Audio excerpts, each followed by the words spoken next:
com muita interrupção. Então, vamos lá.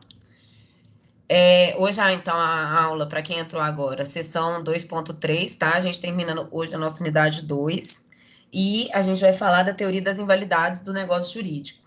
E aí, gente, como a gente já falou dos defeitos, hoje a gente vai ver o que esses defeitos ocasionam, né? Qual que é o reflexo desses defeitos do negócio jurídico na validade deles, porque a gente tratou lá da escada pontiana, a gente falou da validade dos negócios, e aí agora a gente vai ver como que judicialmente, né, como que no processo, enfim, essas questões de validade ou invalidade do negócio seriam. Então, é importante a gente falar assim, primeiro, eu coloquei até aí no slide 5, né, que o ordenamento jurídico, quando ele reconhece essas invalidades do negócio jurídico, ele está buscando proteger o próprio sistema, né, porque buscando reforçar a ideia de que toda regra tem que ser cumprida. E aí, em busca, né, para privilegiar a questão da boa-fé objetiva, da honestidade, da probidade, da lealdade de todos, durante no momento que celebram os negócios jurídicos, então o Código fez esse regramento aí sobre invalidades do negócio jurídico. E aí, peraí, deixa eu passar. O que seriam essas invalidades, né, gente? A invalidade, ela ocorre quando existe algum defeito. Então, na aula passada, a gente aprendeu sobre os defeitos do negócio jurídico, para nessa aula agora a gente ver o que esses defeitos, né, o que acontece quando existe um desses defeitos no negócio. Então, eu coloquei, quando o negócio apresenta um defeito, algum tipo de invalidade vai recair sobre ele. E aí a gente vai estudar, no slide 7 está aí, ó, que essas invalidades, elas se dividem em dois grupos, né? O primeiro é da nulidade, quando o negócio ele é nulo, e o segundo é da anulabilidade, quando o negócio é anulável. E aí a gente pensa assim, a grosso modo, né, quando a gente fala, muitas vezes a gente quer falar de uma coisa nula e a gente fala, anulou, né? E no direito essa terminologia faz muita diferença, porque o negócio nulo uma coisa e um negócio anulável é outra coisa totalmente diferente. Por quê? Os efeitos que geram a nulidade de um negócio é um tipo de efeito, e a anulabilidade são outros efeitos, e é isso que a gente vai ver aqui hoje, tá? Então, a nulidade, a Maria Helena Diniz, ela coloca o conceito que é a sanção imposta pela norma jurídica que determina a privação dos efeitos jurídicos do negócio praticado em desobediência ao que a lei prescreve. Então, vejam, é uma sanção imposta, quando ela fala em sanção imposta, é porque que determina, olha só, determina a privação dos efeitos. Esse negócio jurídico nulo, ele não produz efeitos, tá? Quando ele é declarado nulo, é como se ele nunca tivesse existido no nosso ordenamento, ele nunca existiu. Ao contrário dos negócios anuláveis, a gente vai ver que essa é a grande diferença entre esses dois tipos de negócio, tá? Esse negócio nulo, ele ocorre quando existem violações às leis, né? No caso, as normas de ordem pública, que eles chamam de normas cogentes. Vocês já assistiram, já estudaram isso, eu acho que em direito constitucional, provavelmente, né? Não tenho certeza, mas devem ter estudado. As normas cogentes são as normas de direito público, né? Que são de observância de todos. As partes não podem transigir em relação a elas não podem alterar essas normas jurídicas. Por exemplo, quando você faz um contrato privado, né, normal, você pode alterar algumas coisas, né? Algumas regulamentações ali podem ser feitas. Existe. Voltou, gente. Voltou para vocês também? No slide. Voltou. Que bom. Então, vamos lá. Eu estava no... Aqui. Então, essas normas de ordem pública são aquelas normas que as pessoas não podem alterar. Então, por exemplo, o Código de Defesa do Consumidor, ele é uma norma de ordem pública que visa, né, resguardar todo o sistema consumerista, não é só o consumidor, enfim, todo o sistema de consumo do país. Então, quando tem lá determinadas normas, você não pode, não, eu vou abrir mão dessa norma, você não pode. Então, essas normas de observância obrigatória, normas de ordem pública, né, que não podem ser alteradas por acordo entre as partes, elas são as normas que são violadas quando tem um negócio nulo, tá? Aí, como eu falei, o que acontece? O que é a resposta para essa afronta a uma norma de ordem pública? É a nulidade absoluta. Então, nenhum efeito desse negócio vai ser admitido. É como se ele nunca tivesse existido. Então, todos os efeitos que ele chegou a produzir, eles retornam ao status quo. Então, é como se ele nunca tivesse existido, tá? Então, por exemplo, uma compra e venda que é declarada nula, a pessoa devolve o bem, o outro devolve o dinheiro e pronto. É como se ele nunca tivesse acontecido, tá? Vocês lembram dessa questão do ex nunc e ex tunc, gente? Vocês já estudaram isso também, né? Sim. Sim, né? Então, o ex tunc, né?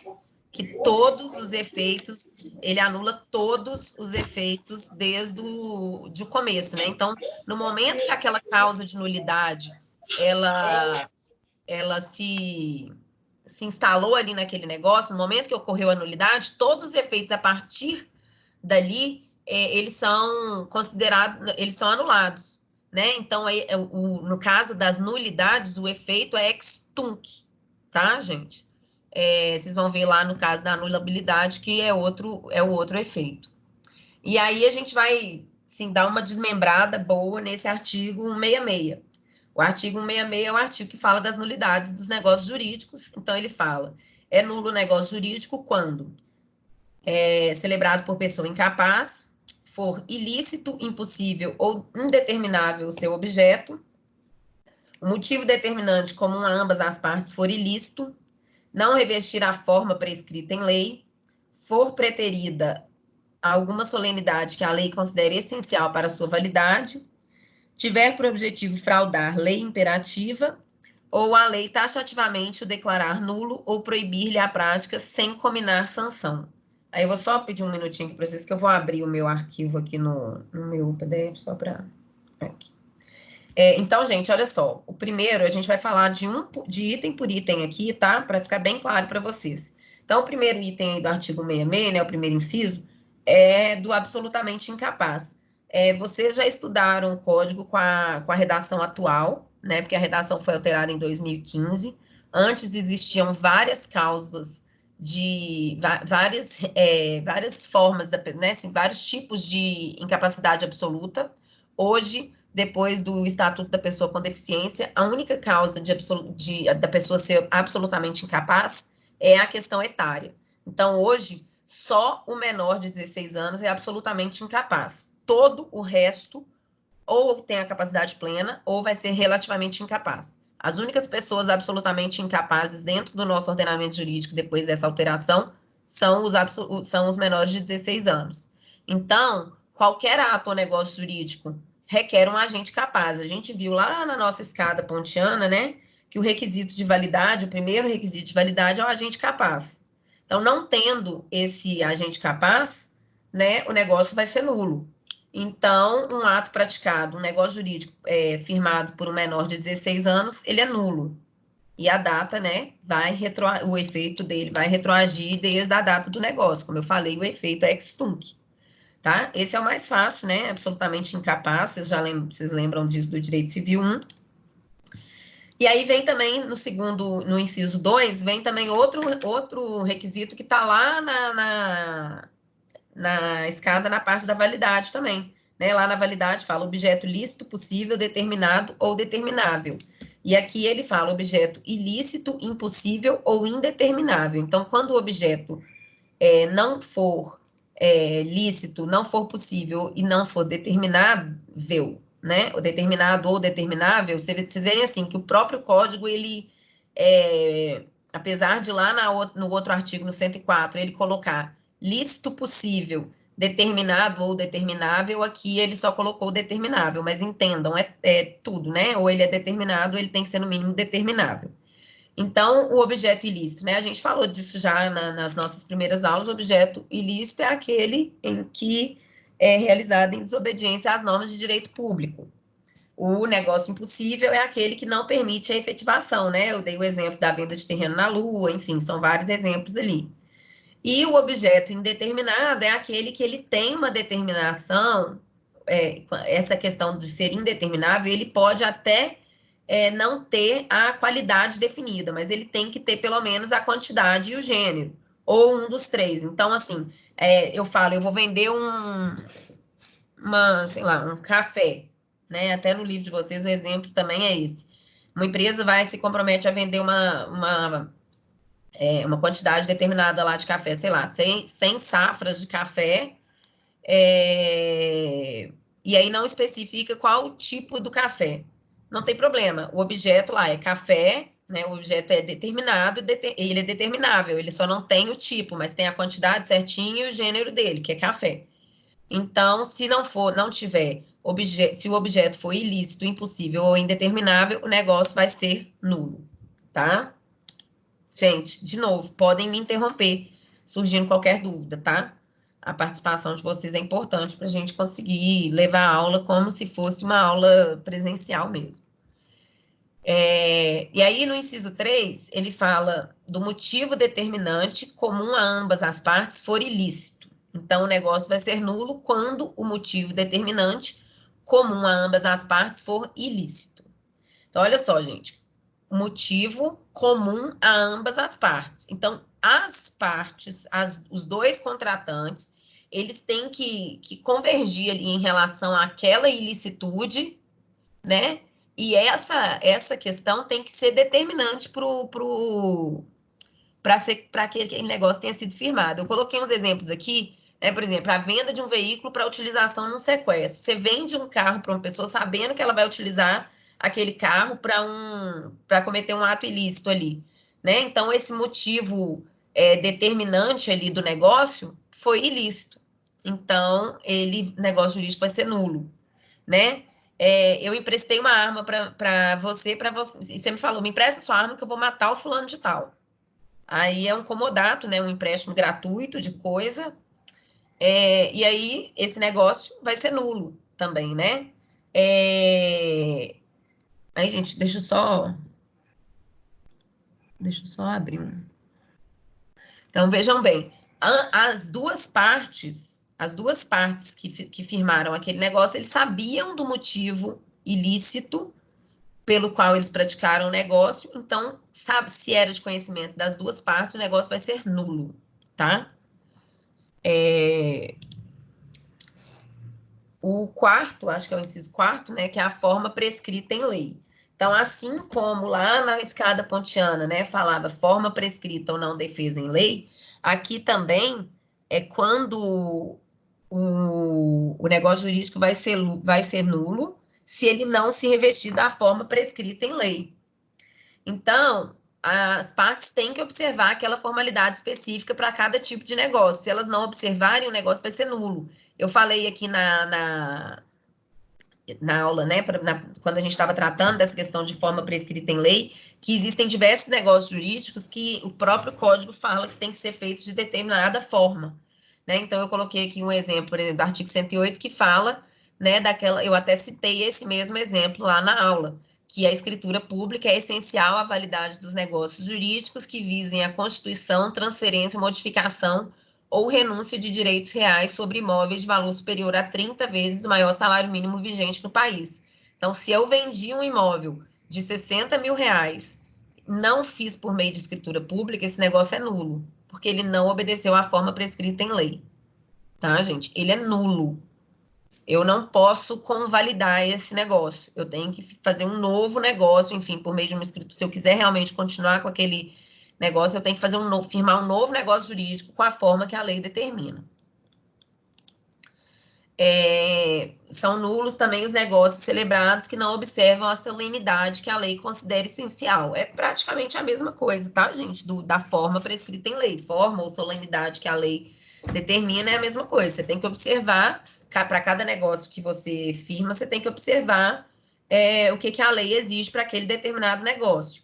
Então, existem negócios que têm algumas formalidades mesmo para que eles sejam válidos, né? Então, por exemplo, eu coloquei aqui o testamento sem testemunhas. O artigo 1864 do Código Civil, ele fala que um dos requisitos essenciais do testamento público é que ele seja lavrado, lido em voz alta pelo tabelião, ao testador e a duas testemunhas a um só tempo. ou pelo testador, se ele quiser, na presença dessas e do oficial. Então, vejam, a presença de duas testemunhas é uma formalidade que está prevista na lei para que aquele negócio seja válido. Então, não havendo, não cumprida essa formalidade, essa solenidade essencial para a lei, né, que é colocada como essencial para a lei, então esse negócio ele vai ser nulo, tá? Gente, ninguém tá me parando, eu vou seguindo, tá? Mas, de novo, vocês podem me parar aí sem problema nenhum. E aí, no inciso 6, fala assim: é nulo o negócio jurídico quando tiver por objetivo fraudar uma lei imperativa. Então, de novo, a gente vai falar aqui das normas cogentes, né? As normas de direito público. Eu até coloquei aqui uma explicaçãozinha, caso alguém não se lembrasse, né? Que é aquela que não pode ser modificada por vontade das partes. Então, o Estado, muitas vezes, como eu disse, por exemplo, no Código de Defesa do Consumidor, ele criou uma lei para. Ele interviu ali naquelas relações de consumo, por quê? Para tentar proteger a parte mais fraca da relação jurídica. Então, se tem desrespeito a essas regras, o negócio é nulo. Por isso que muitas vezes as pessoas falam que os contratos com cláusula de adesão, eles são nulos, né? E muitas vezes existe 1 milhão de decisões, se vocês forem consultar, que fala isso. Por exemplo, o artigo 412, vou dar um exemplo aqui de contrato que bem comum, uma coisa bem comum, tá, gente? A cláusula penal, no artigo 412, fala que a cláusula penal é a multa, tá? Ela não pode exceder o valor da obrigação principal. Então, a multa não pode ser superior ao valor do contrato, né? Então, vamos supor, eu fiz um contrato lá de 200, sei lá, 50 mil reais, e aí eu vou lá e coloco uma multa de 100 mil. Essa cláusula que colocou essa multa, ela é nula, porque ela vai contra uma lei, né, que todo mundo tem que observar.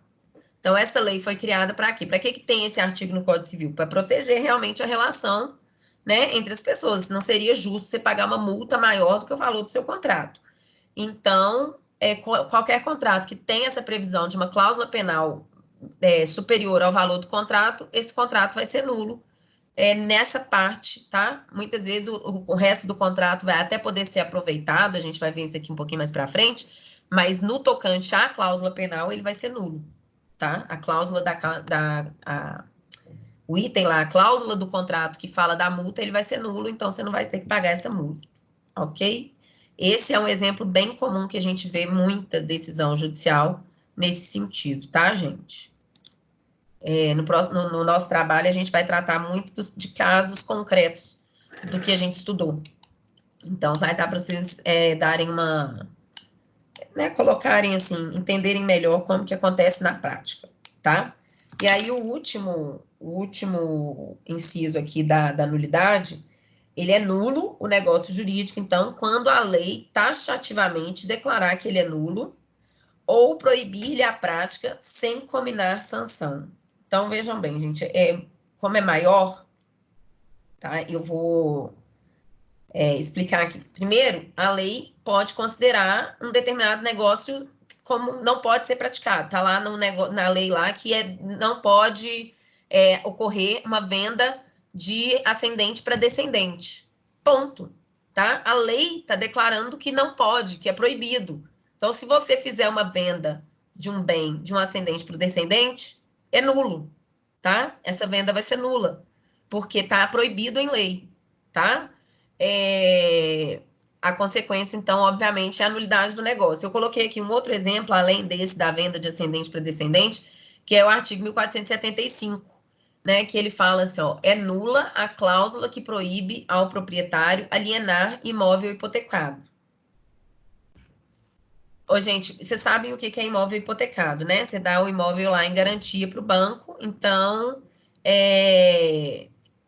vamos supor, você faz um financiamento na Caixa Econômica Federal. Quando você faz esse tipo de financiamento, o seu imóvel fica como garantia, né? É o normal. E aí, existia antigamente, né? O pessoal colocava cláusulas lá proibindo a venda. É óbvio que não é proibido a venda, né? Você tem que pagar aquele crédito hipotecário. Você só pode transferir o bem depois que você fizer a quitação daquele crédito hipotecário, mas você não pode, é proibido, não pode falar que você não pode vender. Então, o artigo 1475 ele fala isso, que é nula a cláusula que proíbe ao proprietário alienar um imóvel hipotecado. Então, vejam, as partes elas podem fazer aquele negócio. Alienar é vender?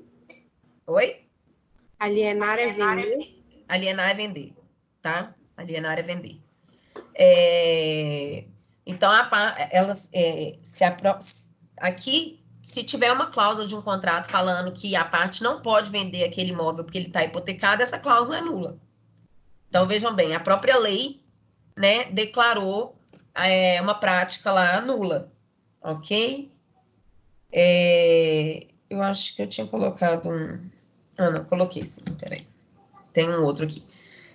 Um outro artigo, um outro slide sobre o mesmo assunto, porque olha só, colocou lá no artigo, né? A lei declarar nulo ou proibir-lhe a prática. Então, são esses casos que eu falei aqui, sem combinar sanção. Então, veja, gente, às vezes a lei fala que não pode ser feito algo, mas ela não fala qual que é a consequência caso a pessoa faça, né? A consequência, nesse caso, ela já está implícita no ordenamento jurídico, porque lá nesse artigo 166 ele fala, né, que mesmo que não seja combinada uma sanção, ou seja, mesmo que a disposição legal não fale que o negócio vai ser nulo, se tiver uma prática proibida em lei lá, o negócio vai ser nulo. Essa é a regra, tá? Por exemplo, o artigo 192, que fala da prescrição, a gente vai até tratar dele na nossa última unidade aqui, a gente vai falar de prescrição e decadência. O artigo 192, ele fala que os prazos de prescrição não podem ser alterados por acordo das partes, tá, gente? Uma norma cogente, uma norma de observância de todos, que não pode ser alterado por acordo entre as partes. Então, se eu faço um negócio jurídico falando que o meu prazo para reclamar daquele determinado negócio, eu vou lá, vamos supor, seja um negócio que o prazo prescricional é de 3 anos, e eu vou lá e coloco que o prazo prescricional vai ser de 1 ano. O prazo para reclamar sobre aquele negócio é de 1 ano, sendo que a lei me prevê 3 anos. Esse negócio é nulo, tá? Nesse ponto. Como eu falei, determinar, algumas vezes a gente vai conseguir aproveitar o negócio, mas anulando só uma determinada cláusula. Esses 2 últimos casos são exemplos bem disso, que você pode até aproveitar o negócio. O contrato pode até continuar sendo válido, mas essa cláusula que prevê uma alteração no prazo prescricional, ela é nula, tá? A gente vai ver um pouquinho mais para frente essa questão também. Eu vou seguir aqui, vou dar vou passar com vocês alguns artigos aqui da questão da nulidade, que eu acho que é importante a gente ler e entender todos os artigos, tá, gente? Não é uma parte tão grande, vai do 166 até um 186, 187 na nossa aula de hoje, mas a gente vai passar por eles explicando para que isso possa ficar bem claro para vocês aí nessa parte da teoria das nulidades, tá? Das invalidades. O artigo 168, ele fala: as nulidades dos artigos antecedentes podem ser alegadas por qualquer interessado ou pelo Ministério Público quando lhe couber intervir. Então, vejam, gente, eu falei aqui que a nulidade, né, é quando há uma desobediência a uma norma de observância obrigatória, cogente, né, que não pode ser negociada. Então, até o Ministério Público pode ter interesse em pleitear a nulidade do negócio. A gente vai ver lá na frente, na parte das anulabilidades, né, quando o negócio é anulável, que só as partes podem alegar aquela causa de anulabilidade. Mas aqui não. O negócio nulo, ele pode... aquela nulidade, ela pode ser alegada por qualquer pessoa que seja interessada no negócio ou até pelo Ministério Público. E aí, gente, uma coisa importante para a gente falar da nulidade é que ela pode ser, inclusive, conhecida de ofício pelo juiz. Então, ela vai ser pronunciada pelo juiz, né, quando ele tiver acesso a um processo discutindo aquele negócio jurídico e tal, mesmo que as partes não levantem a nulidade, ele pode reconhecer de ofício aquela nulidade. E o juiz não pode suprir uma nulidade. Ele não pode falar assim, não, de fato existe uma nulidade no negócio, mas então eu vou alterar essa cláusula aqui e o negócio segue. ele não pode suprir uma nulidade, ele não pode alterar determinado ponto do negócio onde caiu aquela nulidade, tá? Mesmo que as partes peçam, viu, gente? É igual eu falei com vocês, vai ter casos que você vai ter que refazer o negócio. Mesmo que você queira continuar o negócio, se ele é nulo, você vai ter que refazer esse negócio, porque você não pode reaproveitar, tá? Tá claro, gente, até agora? Vocês estão conseguindo me acompanhar? Para acompanhar. Então, beleza. Então, Luciano, oi, fala. aqui só uma dúvida. Por exemplo, se fazendo a aquisição de um lote somente compra e venda, se você manter só a compra e venda, corre algum outro risco, fora a nulidade do negócio? Como assim? Não entendi. É porque, tipo assim, em vez de você fazer a escritura do lote, você mantém só a compra e venda dele. Contrato de compra e venda. Isso. Se ele for maior do que... Se o valor for maior do que 30 salários mínimos, o negócio é nulo. Aqueles contratos de gaveta que as pessoas fazem, gente, se alguém quiser, né, se um dos interessados quiser, ou o próprio Ministério Público achar que é do interesse dele, ele pode anular o negócio, ele pode pedir a nulidade do negócio, tá?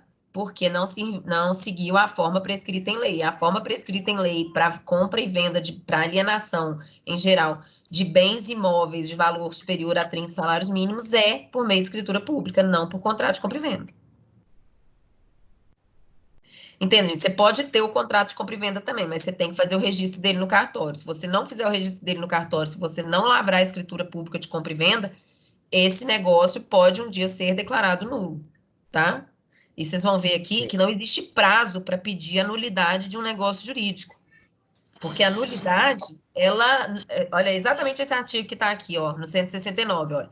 O negócio nulo não pode ser confirmado, né? Não é suscetível de confirmação e nem convalesce pelo decurso do tempo.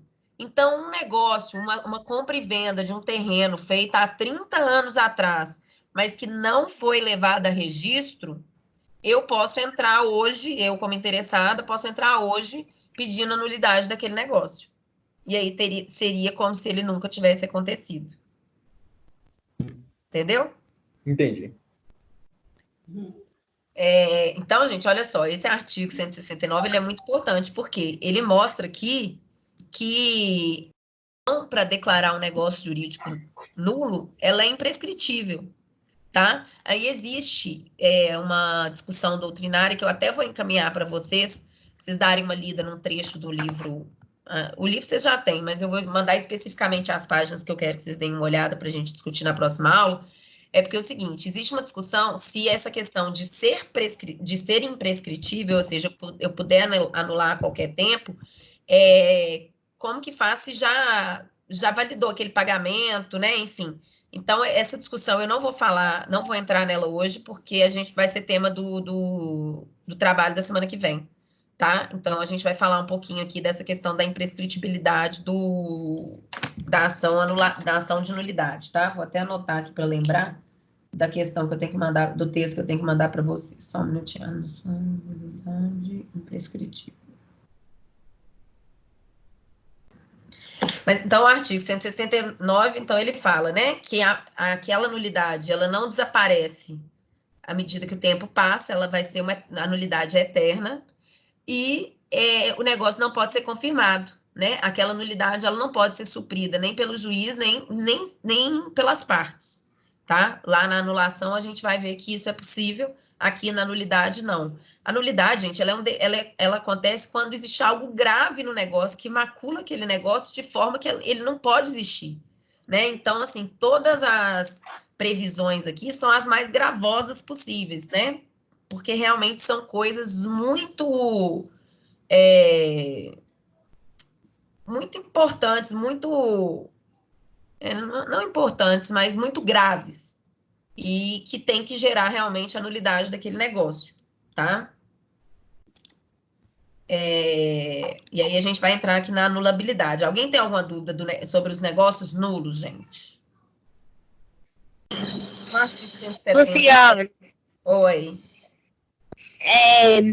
Nulidade, onde que a gente vê os requisitos de nulidade? Artigo No 166. próprio artigo? É, No 166. esse artigo que a gente estava falando agora aqui, ó. Todas isso aqui que está nesses outros slides, ó, declarar nulo, etc. Olha lá, eu vou voltar lá no slide 11, ó. Aqui é onde fala todas as nulidades, ó. É nulo o negócio jurídico quando celebrado por absolutamente incapaz, o objeto for ilícito, impossível ou indeterminado, né? O motivo foi ilícito, se não tiver a forma prescrita em lei, se não considerar alguma solenidade que a lei fala que é essencial, se o objetivo daquele negócio for fraudar uma lei ou se a própria lei proibir a prática dele. Tá? Essas são as hipóteses de nulidade, 166.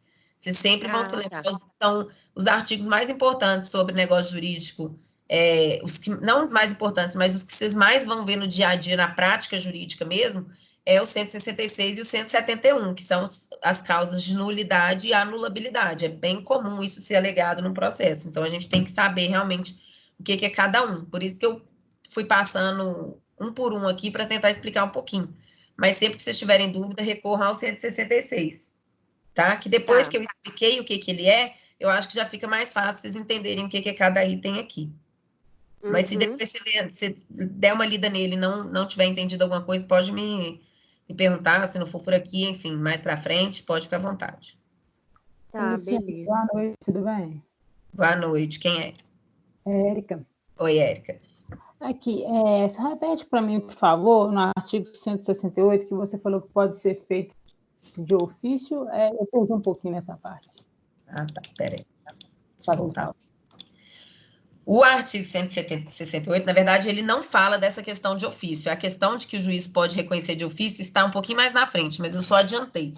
Mas o 168, o que ele fala é que qualquer parte interessada no negócio pode alegar a nulidade, inclusive o Ministério Público. Por quê, gente? As questões referentes à nulidade do negócio jurídico, elas são de interesse público, não é só interesse privado das partes, né? O Estado fez essas normas para proteger todo mundo. Então, não pode, né, um negócio jurídico nulo perdurar ali. Então, o Ministério Público, tomando conhecimento, por exemplo, de um negócio jurídico nulo, ele tem que intervir também. Então, o 168 não fala da questão de ofício, tá, Érica? Na hora que a gente for falar lá na frente, eu vou te chamar a atenção aqui para onde que está escrito exatamente na lei que fala que o juiz pode reconhecer de ofício, tá? Eu só adiantei um pouquinho aqui. Aqui, o 168, importante vocês entenderem, é que qualquer pessoa interessada ou até o Ministério Público pode alegar que o negócio jurídico é nulo. Tá bom, obrigada. Tá? Aí mais na frente eu vou te chamar a atenção aqui de onde que tá. Então, gente, como eu falei, os atos jurídicos nulos, eles padecem de um vício grave, né? Tanto é que é como se ele não tivesse mais como se ele não tivesse nunca gerado efeitos, né? Por quê? Porque eles violam normas de direito público, né? Normas cogentes que não podem ser alteradas por acordo das partes. Já os negócios jurídicos anuláveis, né, o ato que é anulável, ele tem esse vício menos grave, porque ele viola o interesse dos particulares, não tem interesse público na questão dos atos anuláveis. Quando eu for explicando melhor, vocês vão entender, tá? Olha só, eu até coloquei aqui, ó, aqui o interesse social, ele é imediato, de maneira que o ordenamento conferindo a ação ao prejudicado, ele não toma nenhuma iniciativa para validar ou invalidar aquele ato. Só o interessado que que pode tomar iniciativa para promover uma anulação do ato. Essa é a grande diferença, né? Eu costumo falar, gente, que existem duas grandes diferenças do negócio jurídico nulo para o negócio jurídico anulável. O primeiro é a questão dos efeitos, né? Um chega a gerar efeitos e o outro é como se nunca tivesse existido. Então, os efeitos dele não existem. Né? O negócio jurídico nulo é como se ele nunca tivesse existido no ordenamento, porque ele não gera efeitos. Os efeitos são esquecidos. O negócio jurídico anulável, não. Ele chegou a gerar efeitos, tá? Mas depois que ele for anulado, os efeitos a partir daquele momento, eles não vão mais existir. A outra questão é a questão do interesse mesmo, assim, o negócio jurídico nulo, qualquer um pode alegar aquela nulidade. E o negócio jurídico anulável, não. Só quem tem interesse realmente naquele negócio específico é que pode alegar que existe uma causa de anulabilidade nele, tá? A gente vai tratando muito aqui da anulabilidade, acho que vai ficar mais claro aos poucos aqui para vocês. Se alguém não tiver entendido, pode me interromper aqui, tá? Nossa, essa folha aqui ficou com a letra preta diferente. Então, eu coloquei aqui, olha, o ato anulável, ele é contaminado por um vício menos grave, ele decorre da infringência de norma jurídica que protege interesses privados, tá? Lá, o interesse era público, aqui o interesse é privado. Lá, o vício era grave, aqui o vício é menos grave. Tanto é menos grave que ele vai poder ser convalidado, né? Aquele vício vai poder ser sanado e o negócio vai continuar existindo. Vocês vão ver logo ali na frente, nos artigos, mais para frente do Código Civil. Então, como eu falei da questão dos efeitos, né? Que para mim é um dos grandes diferenciais entre um tipo de invalidade e o outro, o negócio anulável, os efeitos dele, o efeito dele é ex nunc, né? Ele não vai retroagir. Então, todo efeito que aquele negócio jurídico gerou, ele vai ser anulado a partir da decisão que declarou a anulação dele, não desde a causa. Né? Então, no momento que você firmou um negócio jurídico até que aquele negócio seja anulado, os efeitos vão ser mantidos. A partir do momento que sair uma sentença declaratória de anulabilidade, né, declarando aquele negócio anulável, aí sim ele para de gerar efeitos. Então, ele não vai retroagir. É importante, né? Eu coloquei até o N e lá na outra eu coloquei o T, é porque o ex nunc, né? É assim que a gente realmente guarda a diferença. O ex nunc, ele nunca retroage, tá? Então, os negócios anuláveis, os efeitos deles vão ser ex nunc, tá? E aí, gente, como o 166 traz os negócios jurídicos nulos, o 171, ele fala dos negócios jurídicos anuláveis. E aí ele começa com: além dos casos expressamente declarados na lei, é anulável o negócio jurídico. Então, existem diversas disposições ao longo do Código Civil que vão falar que o negócio pode ser anulado se houver isso e isso. O negócio pode ser anulado se acontecer tal coisa. Uma compra e venda, quando eles estiverem tratando especificamente de cada tipo de negócio jurídico, lá ao longo do texto dos 2.000 e tantos artigos do Código Civil, vão existir casos específicos previstos na lei, não só no Código Civil, né, em outras leis também.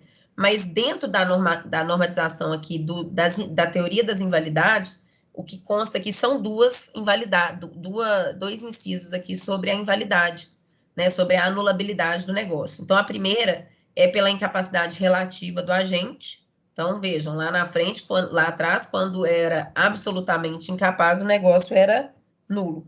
Quando o agente for relativamente incapaz, o negócio vai ser anulável, tá? E o segundo é em razão desses vícios que a gente estudou na última aula, nas duas últimas aulas, né? Erro, dolo, coação, estado de perigo, lesão ou fraude contra credores. Na última aula eu falei que a simulação é nula, tá? Então, a simulação vai ser uma exceção aqui em relação dos vícios, porque existe um artigo específico, que é o 167, que fala sobre a simulação e a nulidade do negócio jurídico simulado. Mas, de forma geral, todos os outros defeitos dos negócios jurídicos, eles vão causar a anulabilidade, eles vão causar uma possível anulabilidade. E aí, essa é a primeira coisa que eu queria falar com vocês, gente. O fato do negócio jurídico poder ser anulado não significa necessariamente que ele será, né? O fato de existir uma causa de anulabilidade do negócio não necessariamente vai, de fato, invalidar aquele negócio. Alguém quer falar? Se for anulado, Luciano. Oi. Se for anulado pela incapacidade do agente, aí, tipo, eu não entendi. Pode trocar a pessoa, alguma coisa assim? Não. Eu vou falar agora Ele não do ser relativamente nulo? incapaz. Não, eu vou falar agora do relativamente incapaz e vou te dar um exemplo, tá? Tá. Vocês lembram, gente? Então, os relativamente incapazes são aqueles que estão no artigo 4º, né? O artigo 3º fala dos absolutamente incapazes, o artigo 4º fala dos relativamente incapazes.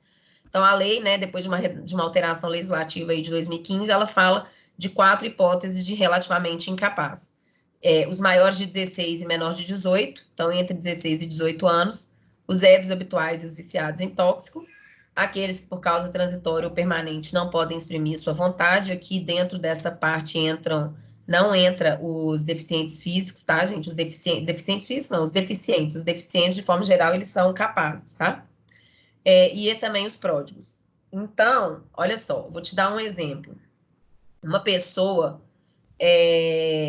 um negócio jurídico feito por uma pessoa viciada em tóxico, por exemplo, né? Mas ela vai lá e convalida depois. Aí vamos supor, ela vendeu um bem quando ela estava numa crise, enfim, né? Estava lá usando drogas. Ela vai para uma clínica, se trata, sai da clínica, passou aquele vício dela e ela vai lá e fala: não, mas esse negócio jurídico eu fiz quando eu tinha esse vício, mas eu quero convalidar ele. Eu concordo, eu acho que eu fiz certo mesmo, eu quero convalidar esse negócio.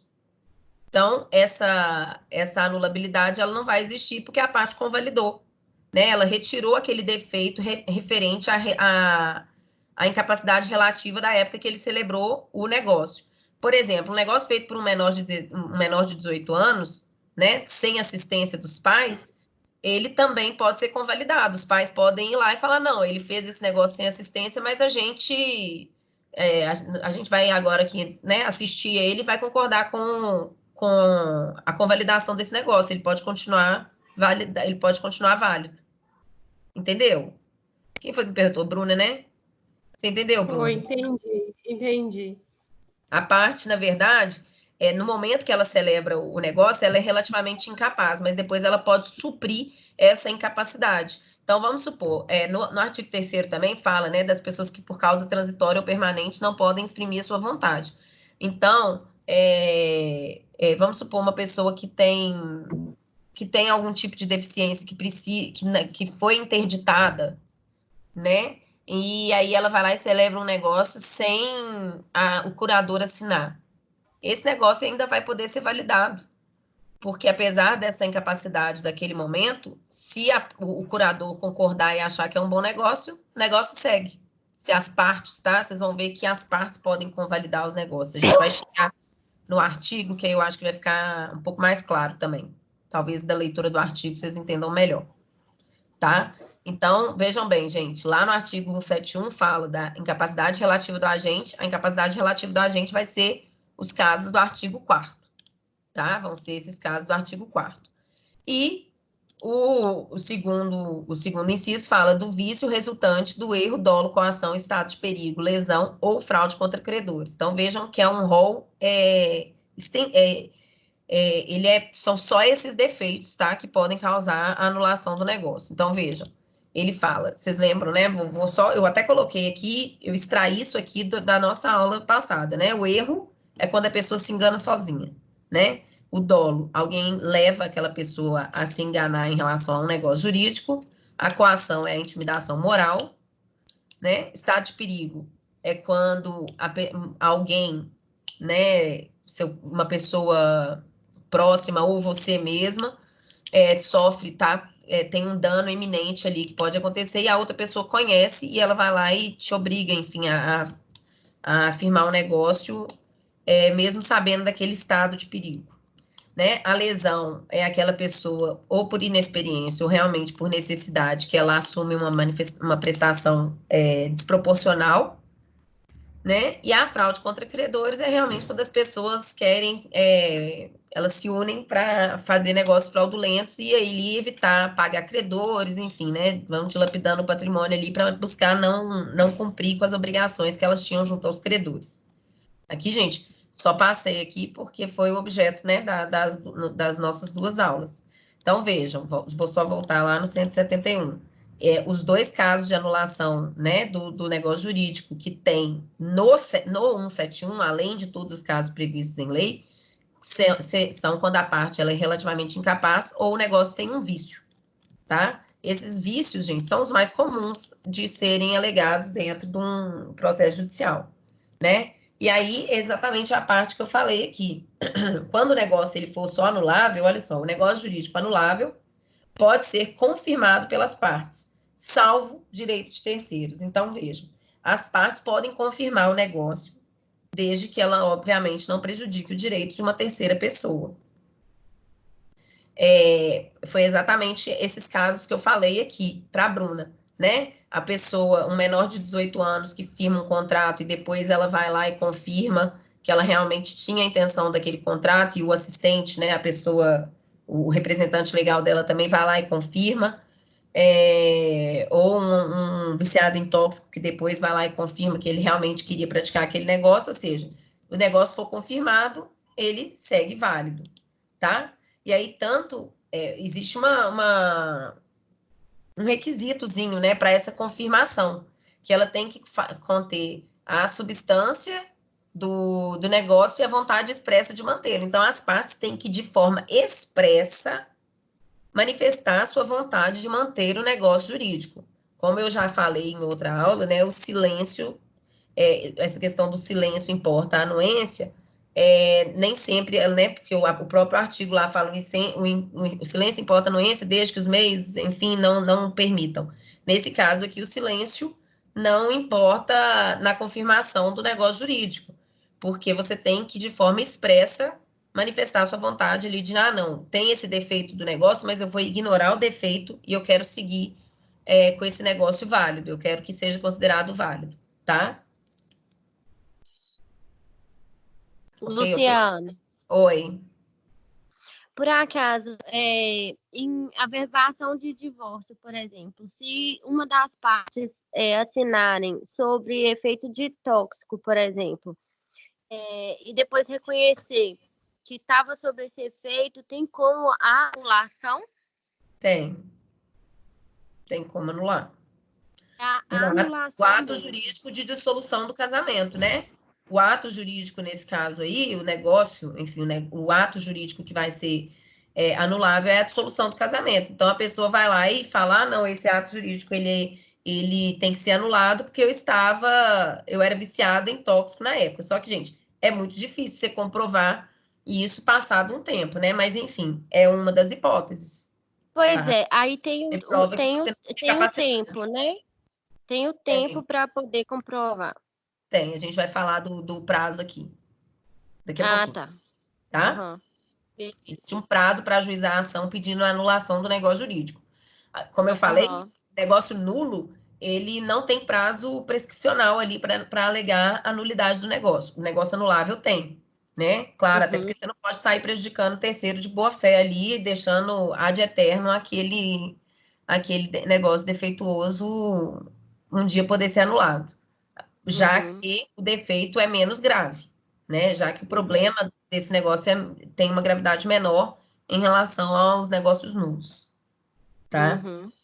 Então, eu vou falar já. Aí eu te lembro aqui também sobre isso, tá? Tá, joia. Beleza. Seguindo na parte né, assim, nas disposições dos artigos, gente, olha só. O artigo 174, ele fala, é escusada a confirmação expressa quando o negócio já foi cumprido em parte pelo devedor, ciente do vício que o inquinava. Então, vejam bem, gente, a pessoa tinha conhecimento do vício e ainda assim ela cumpriu de forma regular aquele negócio.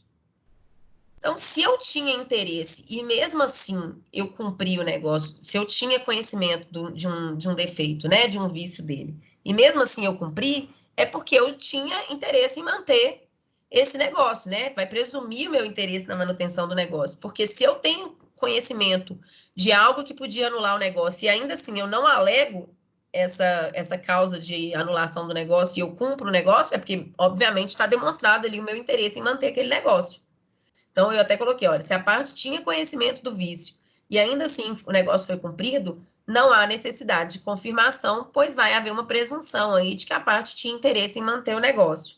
Vocês conseguem entender, gente? É aquela coisa assim, de que você não pode depois é fingir de bobo mesmo para viver, sabe? Você sabia o tempo inteiro que você estava vendendo lá, enfim, você estava fazendo um contrato com um menino de 17 anos. Você sabia disso e mesmo assim você cumpriu aquele contrato. Aí depois você vai, ah, não, mas esse negócio é anulável porque o menino tinha 17 anos. Você não vai poder alegar isso se você tinha esse conhecimento, tá? Ok? Seguindo, então. Se ninguém fala nada, eu vou seguir. Aí o artigo 175, olha só, ele vem para falar sobre a confirmação. Olha só, a confirmação expressa, que é o que eu falei, né? Que as partes têm que se manifestar de forma expressa. Ou a execução voluntária de um negócio anulável, que é exatamente esse artigo anterior, 174, né? Ele vai importar a extinção de todas as ações ou exceções que a parte tivesse dispondo contra o devedor. Nossa, o que é isso? Olha só, se a parte expressamente confirma o negócio, ou ela cumpre, mesmo sabendo que o negócio poderia ser anulável, ela vai lá e cumpre o negócio, ela tá fazendo o quê, gente? Ela está reconhecendo a validade daquele negócio. Vocês concordam comigo? Se eu esqueço do defeito que ele tem e cumpro mesmo assim, eu reconheci que ele é válido. E se eu confirmei o negócio jurídico, ainda que ele tem aquele defeito que pudesse ser anulado, eu falo, não, olha, esquece essa cláusula, eu confirmo. Se a parte manifestou expressamente essa vontade, não tem como eu manter, por exemplo, um processo judicial defendendo vamos supor que existissem 2 processos judiciais, né, relativos a esse mesmo negócio jurídico, e um deles, a minha defesa é de que não, esse negócio jurídico que eu pratiquei, ele é anulável. Então, olha só, importa quando eu confirmo lá no outro, né, quando eu confirmo, então quando eu cumpro voluntariamente esse negócio, importa a extinção de todas as ações ou exceções que ele dispunha contra a outra parte. Ok?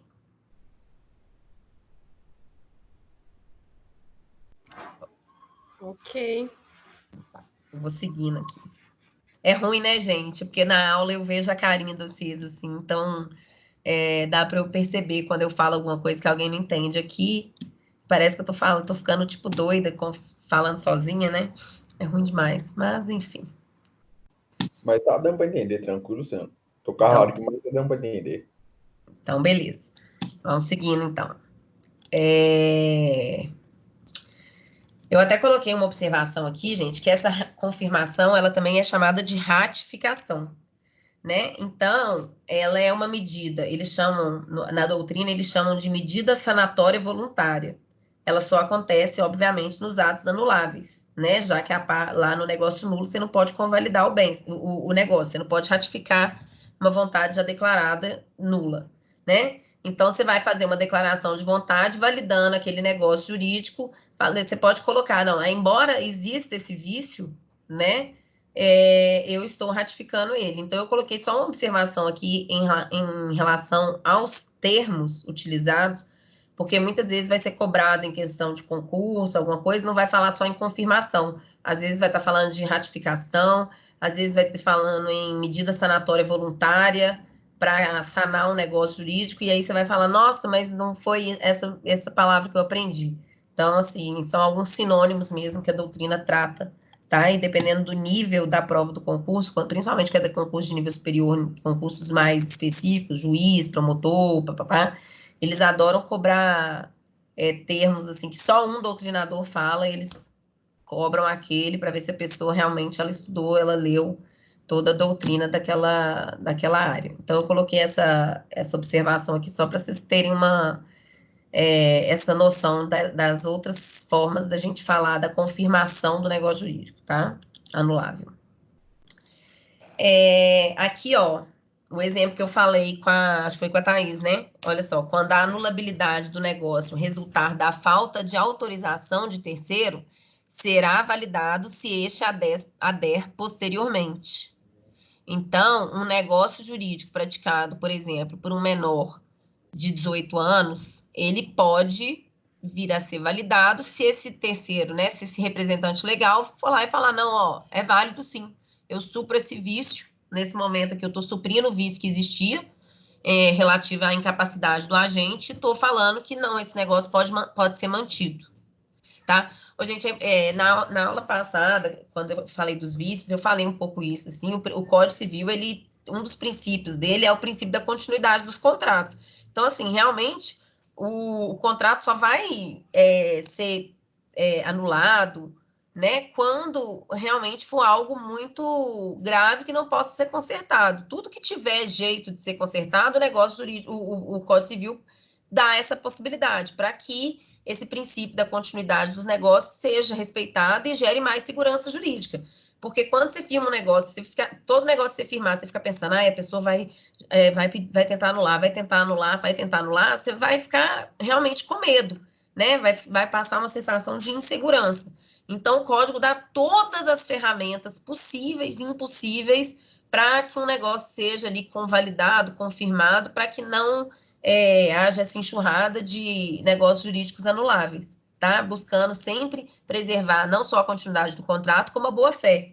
A boa-fé é um princípio muito importante dentro dos negócios jurídicos, né? A gente já falou um pouquinho disso e vai falar sempre, né? A boa-fé é um dos princípios máximos aí dos negócios, é o princípio máximo aí do negócio jurídico.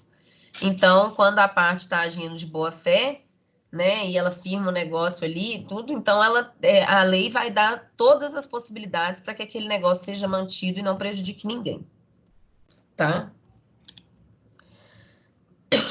Só beber mais uma água aqui que eu tô...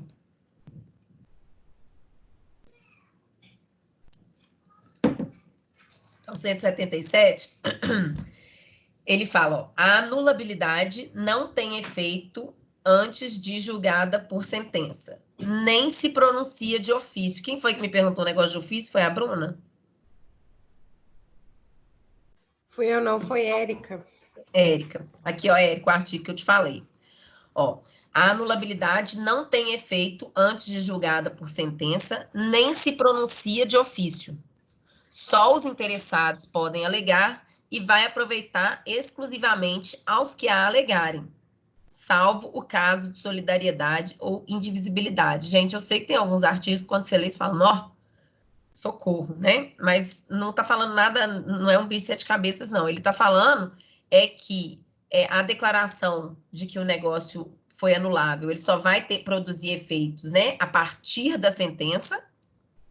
Eu falei já o efeito ex nunc, ele não vai retroagir. Então, a declaração de anulabilidade de um negócio, ele vai gerar efeito ali a partir da sentença. Outra coisa importante, não pode ser pronunciada de ofício. Então, olha só, Érica, lá na parte da nulidade do negócio, não tem nenhuma previsão falando que pode ser pronunciada de ofício. Mas quando fala que a anulabilidade não pode, a doutrina defende que essa previsão aqui está dispondo, então, que quando é nulo, o juiz pode, sim, decretar de ofício a nulidade. Tá? Existem vários, gente, o código ele tem que ser interpretado como um todo, né? Então, quando você vê uma previsão dessa na parte da anulabilidade, falando que ele não pode decretar de ofício, significa que quando era a nulidade, ele podia sim decretar de ofício, tá? Esse é o entendimento da doutrina majoritária, de que nulidade pode ser declarada de ofício, mas não existe uma previsão falando pode declarar de ofício. Entendeu? Sim, entendi. Obrigada. Então, eu coloquei, ó, a declaração de anulabilidade não tem efeito antes de julgada por sentença, não pode ser pronunciada de ofício, e ela, para que seja reconhecida a anulabilidade, olha só os interessados podem alegar. E ela vai aproveitar essa anulidade, ela vai ser válida em relação a quem? A quem alegar, tá? E aí vem a exceção aqui do artigo 177, que fala, salvo o caso de solidariedade ou indivisibilidade. Aí, peraí que eu vou falar especificamente deles aqui, deixa eu só abrir aqui. Olha só, vou passar o próximo artigo aqui, ó. Eu até deixei o número do artigo em cima para vocês lembrarem que está se referindo ao mesmo artigo anterior, tá? Olha só, se o objeto do negócio jurídico for indivisível, ou tiver uma solidariedade entre as partes, quando uma pessoa arguir a nulidade relativa, né, a anulação, pedir a anulação daquele negócio, vai aproveitar para todo mundo. Então, quando existe uma obrigação solidária, né, vamos supor, 3 pessoas se obrigaram ali, fizeram um contrato, determinando o pagamento ali, falando que iam pagar determinada coisa. Se uma das pessoas negar que aquele negócio ele tem uma causa de anulabilidade, essa anulação vai aproveitar para todo mundo. Os outros devedores solidários também não vão ser obrigados a pagar, tá? Mas, de forma geral, só aproveita para quem alega, tá? Então, essa é a regra. E só as partes podem alegar. Vejam, artigo 177. Só os interessados podem alegar que um negócio jurídico é anulável, tá? Lá na nulidade, todo e qualquer interessado e o Ministério Público. Aqui só as partes vão poder falar, tá? E aí o prazo. Eu já tô péssima para nome, tá, gente? Porque quando eu não vejo a cara do Cis é péssimo. Mas agora eu não lembro quem foi, Thaís, eu acho, né? Que me perguntou do prazo. E olha só, Thaís, o artigo 178, ele fala, de 4 anos o prazo de decadência para pleitear a anulação do negócio jurídico. Então, a partir aí aqui vai falar, contado desde quando? Mas o prazo de anulação de um negócio é 4 anos, tá? De forma geral. Aí o próprio artigo traz a partir de quando se contará esse prazo de 4 anos. Então, no caso da coação, é no dia que a coação cessar, tá? Então, assim, se você está sendo coagido lá para praticar um determinado negócio jurídico, no momento em que essa coação terminar, então, assim, você praticou o negócio mediante uma ameaça e você continuou sendo ameaçado. Não fala nada não, hein? Não vem falar que esse negócio não é válido, porque senão eu vou fazer, enfim, vou te desmoralizar lá, vou contar para todo mundo que você tem um amante, vamos supor que fosse uma chantagem, algo desse tipo. No dia que essa coação cessar, começa a contar o prazo de 4 anos, tá?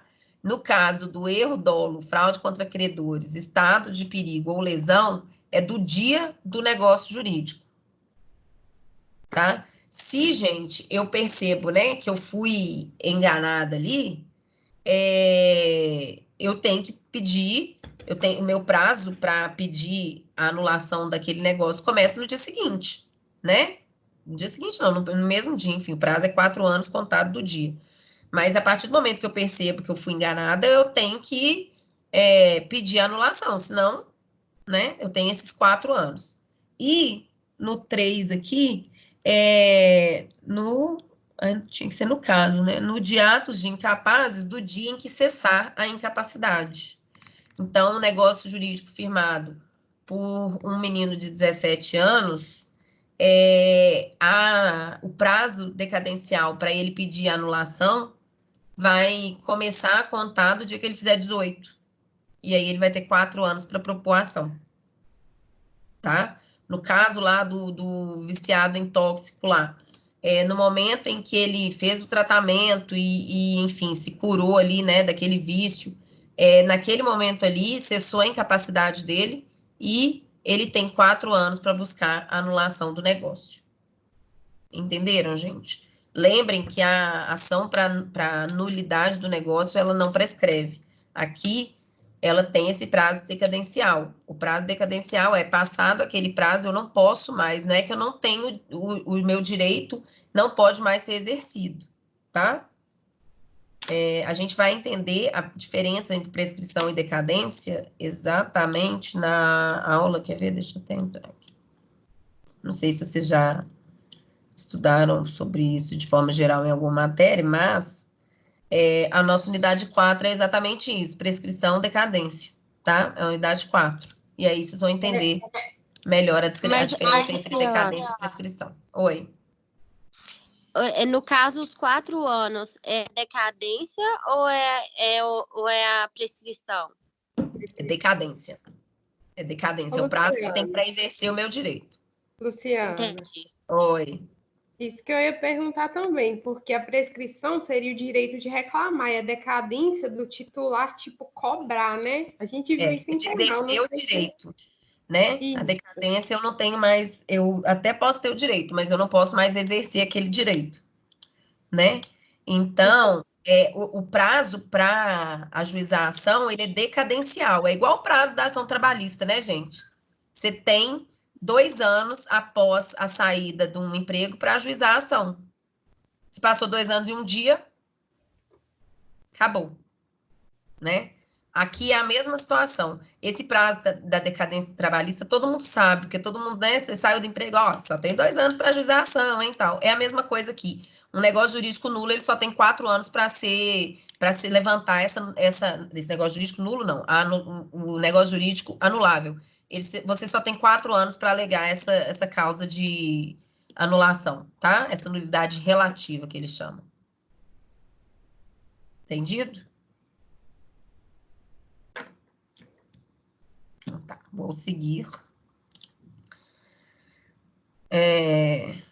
178. Ai, aqui tá errado, peraí. Acho que eu. Não, é porque aqui é mais a explicação, não é o artigo, não, tá, gente? Depois eu vou até colocar aqui de forma mais clara. Mas olha só, eu coloquei que o meio de você impugnar um ato anulável, a ação, ela chama ação anulatória de negócio jurídico, tá? E aí esse prazo decadencial de 4 anos. E esse prazo, ele vai ser reduzido para 2 anos, no caso da norma não dar o prazo para anulação, tá? E aí vem o 179, que fala, olha, quando a lei dispuser que determinado ato é anulável sem estabelecer prazo para pleitear-se a anulação, será este de 2 anos a contar da data da conclusão do ato. Então, olha só, gente, parece que um artigo está contradizendo o outro, né? Mas não está. O 178, ele fala que é de 4 anos a decadência nesses casos aqui, tá? Que são os casos do artigo 171. Quais são as causas de anulabilidade do negócio jurídico constantes do artigo 171? Incapacidade do agente, tá aqui, ó, inciso 3º. E os defeitos do negócio jurídico, erro, dolo, coação, fraude, contra credor, estado de perigo, lesão. Que são os 2 primeiros incisos. Então, nos casos constantes do artigo 171, o prazo decadencial vai ser de 4 anos. Em todos os outros casos, como eu falei, né, o artigo 171, ele começa, além dos casos previstos em lei, o negócio jurídico será anulável quando?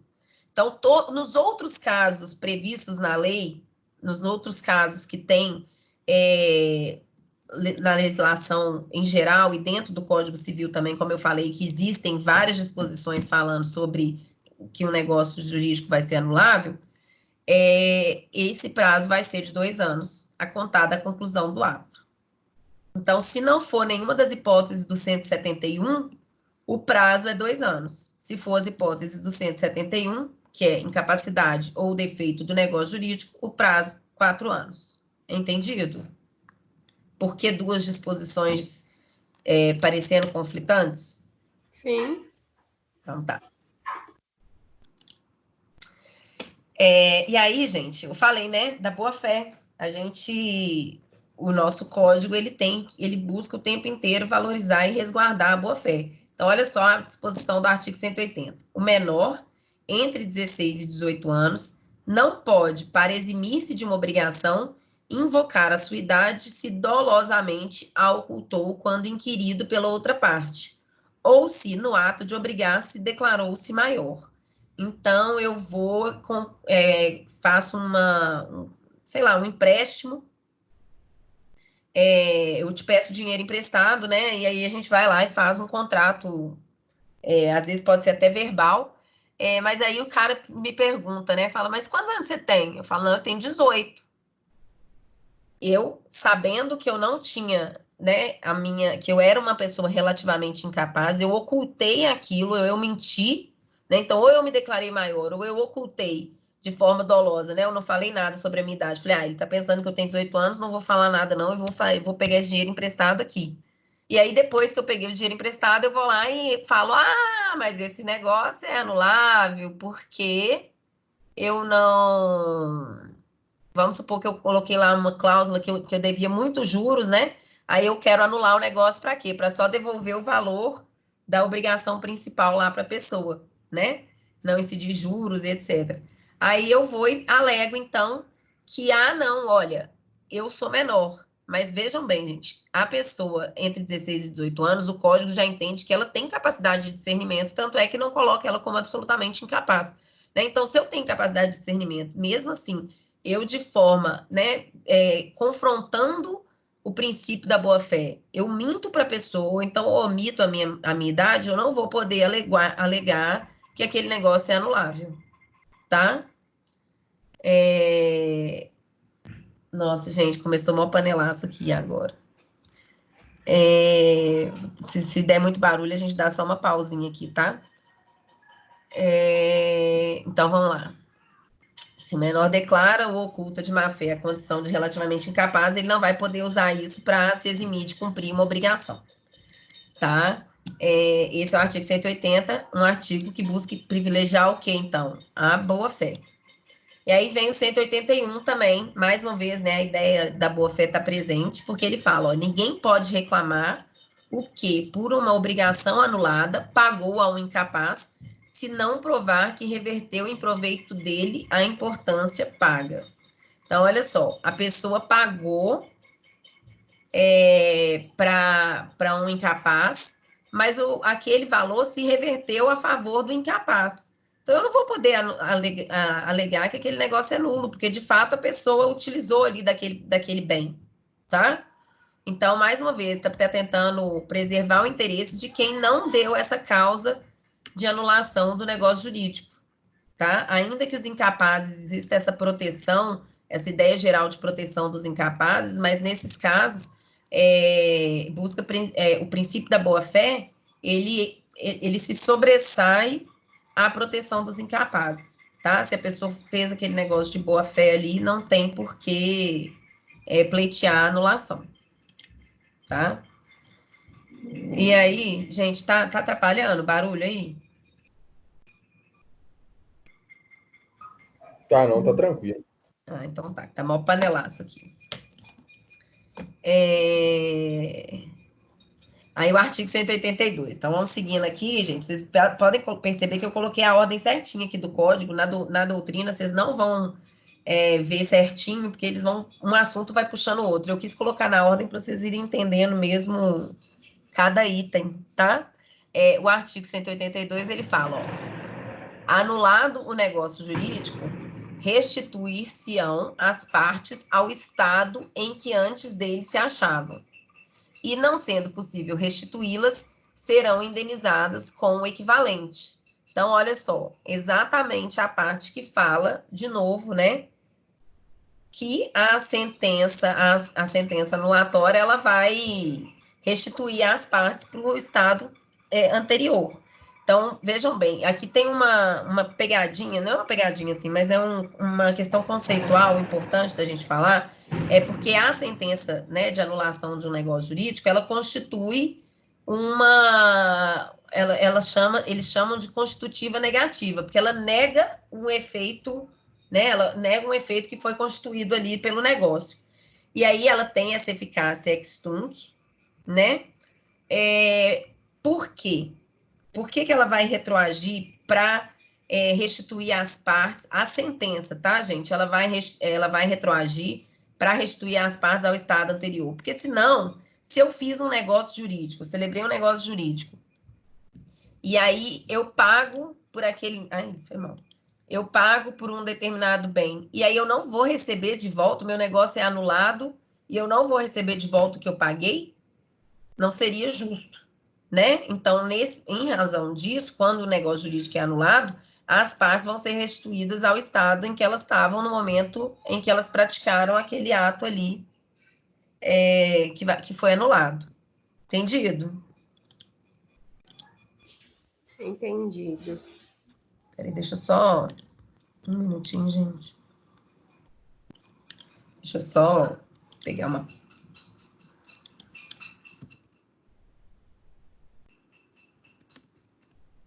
no negócio aqui para mim.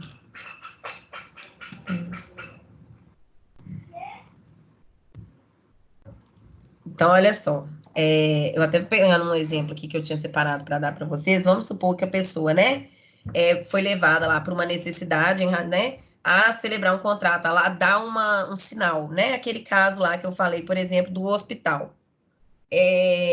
Aquele caso que a gente tratou no nosso trabalho, tá, gente? Aí a pessoa vai lá e entra com a ação pedindo a anulação daquele negócio jurídico.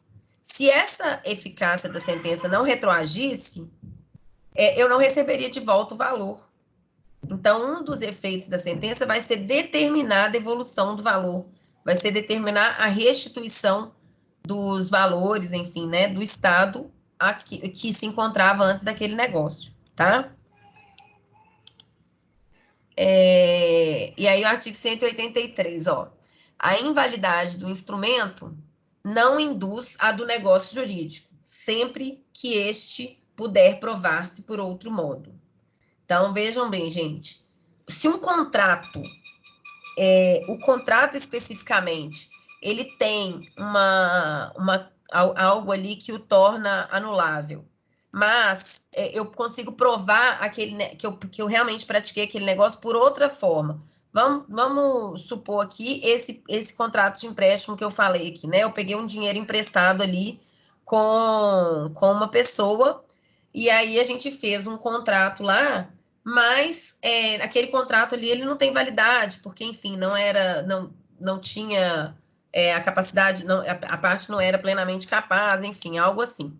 E aí o contrato vai ser inválido, mas eu consigo provar que o negócio existiu por outra forma. Como? Eu tenho 2 testemunhas de que fulano pegou dinheiro emprestado comigo, tá? Então, eu coloquei, ó, a invalidade do instrumento onde se documentou o contrato, por exemplo, não acarreta a consequente e imediata nulidade do próprio negócio jurídico contratual, se for possível prová-lo por outra forma. E aqui, eu queria... o artigo 183, ele não vai se referir só às causas de anulabilidade, tá, gente? Peraí. Gente, minha página fica saindo da nossa página aqui, olha. Então, se o contrato ele foi inválido, tá? Se eu conseguir provar que o negócio existiu, eu consigo manter o negócio, eu consigo convalidar aquele negócio, ainda que o instrumento, o papel, né, a forma ali não seja válida, tá? E aí, deixa eu só achar um negócio que eu queria mostrar para vocês aqui. Não vou achar, só porque, gente, é tanto documento que está aberto aqui no meu computador que eu não vou conseguir falar dele. Eu queria tanto falar.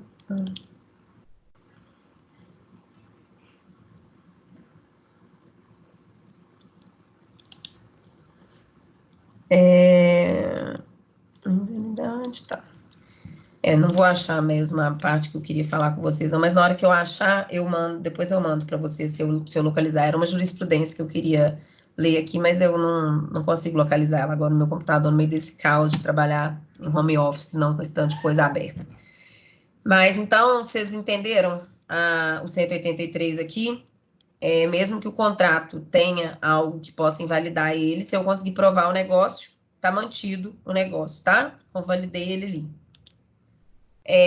E aí, vem o 184, a gente está quase acabando os artigos, tá, gente? O 184, ele fala, respeitada a intenção das partes, a invalidade parcial de um negócio jurídico não o prejudicará na parte válida se esta for separável.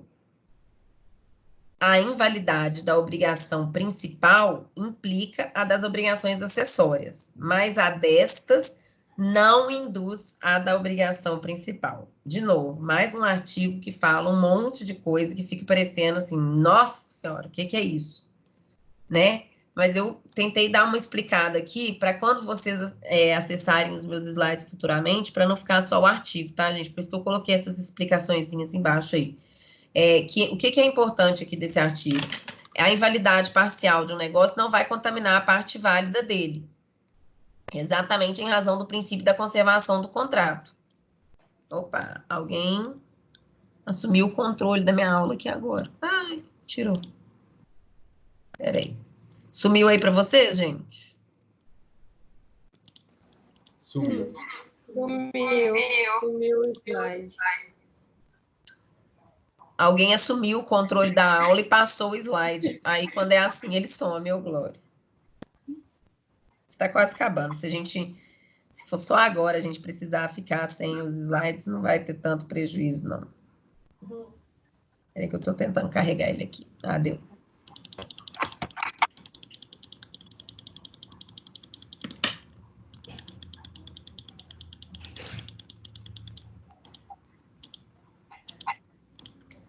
A gente estava no 184, né? Então, olha só. A invalidade parcial não vai contaminar a parte válida do negócio. A regra geral, né, em razão desse princípio da conservação, não vai implicar na invalidade do negócio todo se tiver um defeito, por exemplo, na obrigação acessória. Então, eu coloquei aqui um exemplo, porque senão fica parecendo, nossa, o que é isso, né? A invalidade da obrigação principal implica a das acessórias, mas a das acessórias não vai induzir da obrigação principal. Olha, vou tentar dar um exemplo aqui para vocês. Vou passar primeiro para o artigo do exemplo e depois eu volto para o artigo ali, porque é importante falar uma coisinha sobre esse artigo.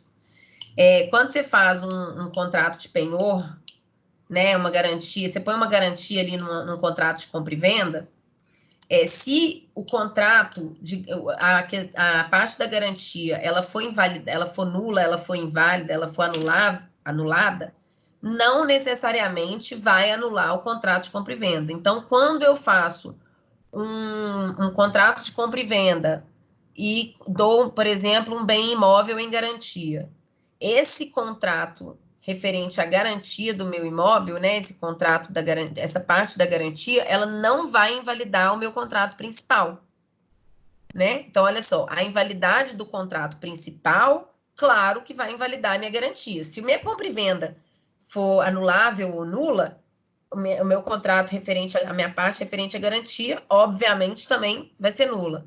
Mas não necessariamente o contrário. O meu contrato da garantia não invalida, uma invalidade dela não invalida a compra e venda. A compra e venda vai continuar sendo válida. Até porque, gente, para que a gente dá uma coisa em garantia? É no caso de não pagar, né? Mas se eu tenho um contrato de compra e venda e a minha garantia foi declarada anulável ou nula, enfim, e eu continuo pagando ali, o meu contrato continua válido. A parte pode até pedir para que seja firmado um novo contrato referente à garantia, tá? Pode ser, mas não vai necessariamente anular também o contrato de compra e venda. E aí, eu passei para cá e depois vou voltar aqui no artigo no slide 43, porque o artigo 184, ele fala da invalidade, né? Invalidade. E então ele vai valer tanto para o negócio jurídico nulo como para o negócio anulável. Então, se uma obrigação principal for nula ou anulável, as acessórias também serão. Mas se a obrigação acessória for nula ou anulável, o contrato principal, a obrigação principal, pode ser mantida, tá? Vocês entenderam, gente, essa... Eu entendi. Então, tá.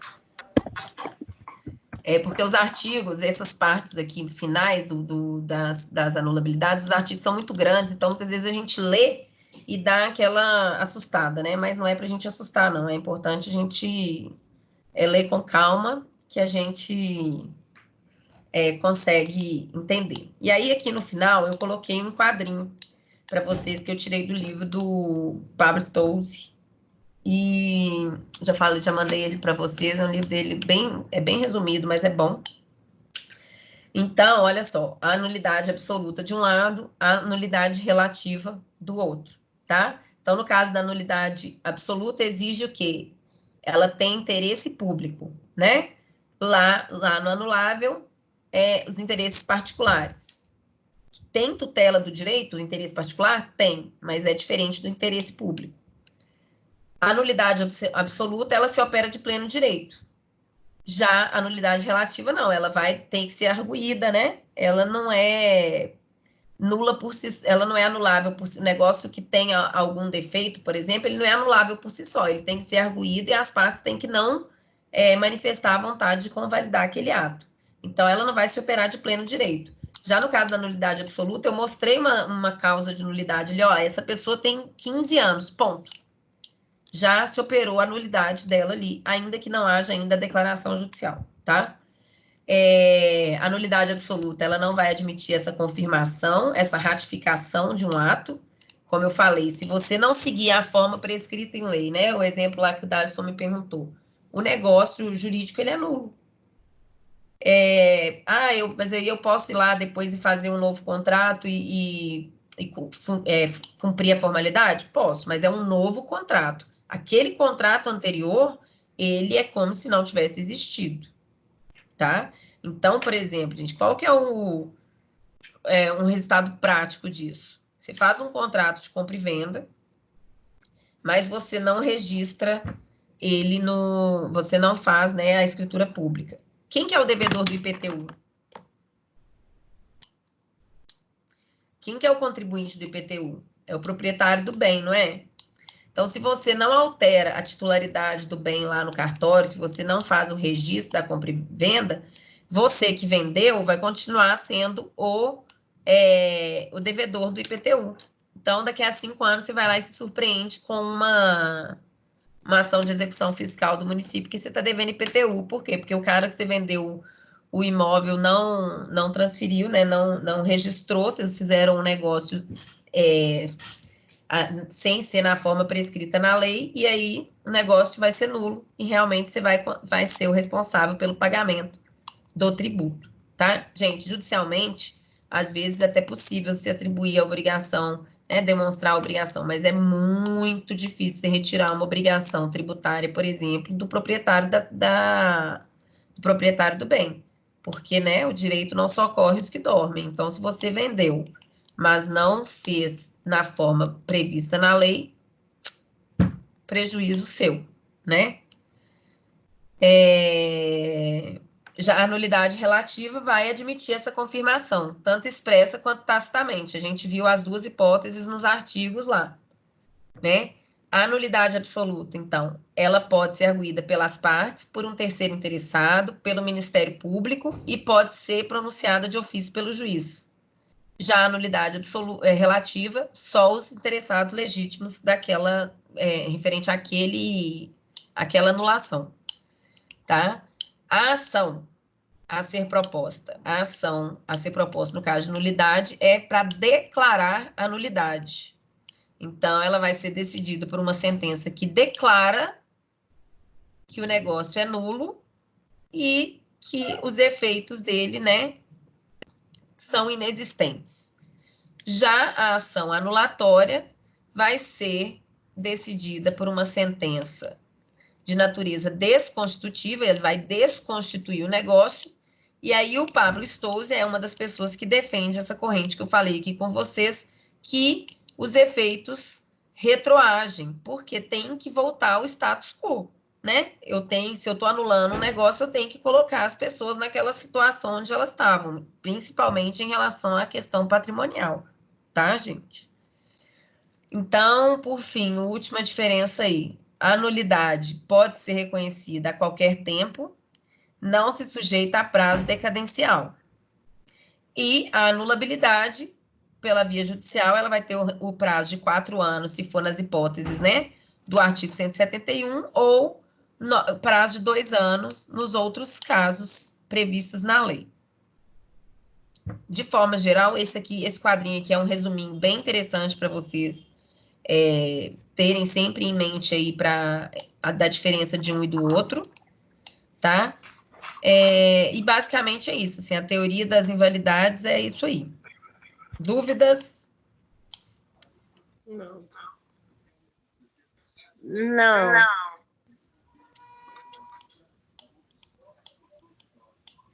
Ô, gente, Se alguém tiver alguma dúvida e não quiser tirar aqui, pode me mandar depois, tá?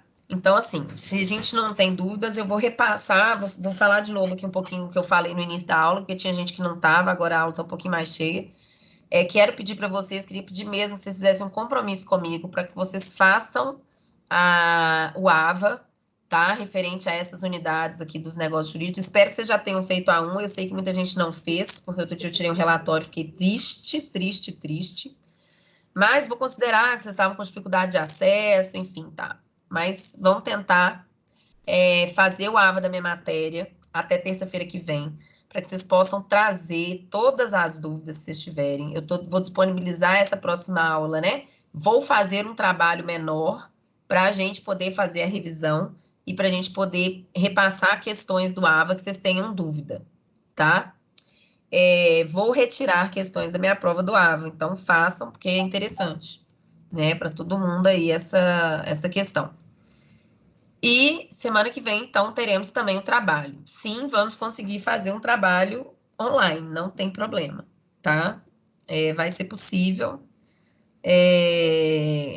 Eu vou tentar fazer de uma forma bem dinâmica, para não ficar cansativo, mas a gente vai fazer aqui junto, ok? Ok. Mais alguma coisa, gente? Vocês queiram aí, eu estou à disposição até às 22 horas. A gente já tem 2 horas de aula, mas quase 2 horas, né? Mas, como eu falei também, eu falei lá, falei na primeira aula, que aqui a aula acaba rendendo mais, porque tem menos interrupção, né? A gente acaba desviando menos do assunto e tudo, e não tem intervalo, né? Então, assim, não quero que vocês pensem, nossa, a Luciana tá faltando 1 hora de aula para ela dar. Eu dei a matéria toda, e tô aqui até às 10, para quem precisar, quiser conversar, quiser bater papo sobre a matéria, a gente está aqui à disposição. Oi, Luciana. Oi. Igual no quadrinho aqui, né? Você falou que o autor tem essa visão da nulidade relativa ser ex tunc, mas, no geral, é considerado ex nunc? Porque, assim, no geral, sim. Os efeitos, o que eu falo do que é ex tunc é a sentença. A sentença, ela vai determinar, a sentença vai determinar os efeitos. Se a sentença não determinar, ele é ex nunc, tá? Mas a maioria das vezes, a ação anulatória de um negócio jurídico, na sentença, ela vai determinar que os efeitos vão retroagir para que as pessoas se restabeleçam naquele status anterior à prática do ato que vai ser anulado, tá? Então, é a sentença. Se a sentença não fala nada, sim, é ex nunc, não vai retroagir. Ok, obrigada.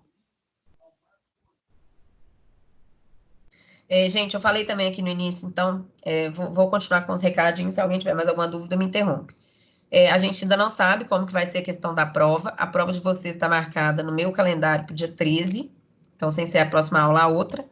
Não sei realmente ainda como que vai ser, porque tem uma liminar aí que está determinando por tempo indeterminado a suspensão das aulas presenciais, mas não se preocupem com isso, que caso ainda não tenha retornado, a gente vai fazer da forma menos gravosa para todo mundo, para vocês e para mim. Então, eu ainda não, na semana passada a gente tinha falado sobre de fazer as provas, eu falei que essa semana eu já ia contar como que eu ia cobrar as coisas, mas eu não fiz as provas, tá? Porque como eu não sei como que vai ser essa prova, se vai ser online, se não vai, então eu já tenho algumas ideias, algumas questões separadas, mas ainda não fiz. Não quero que vocês se preocupem com isso essa semana ainda. Essa semana eu quero que vocês se preocupem em fazer o AVA, para a gente conseguir fazer uma boa revisão na semana que vem. E a revisão não é importante só para a prova, né? É importante para vocês verem se vocês realmente compreenderam, porque disso aqui, gente, a gente vai tratar para o resto da vida no direito civil. Essa questão dos negócios, dos defeitos, enfim, isso aqui sempre vai voltar. Quando vocês forem estudar processo civil, isso aqui vai voltar de novo, né? Vai falar muito sobre defeitos, enfim. Então, é importante a gente ter essa parte aqui bem compreendida, tá?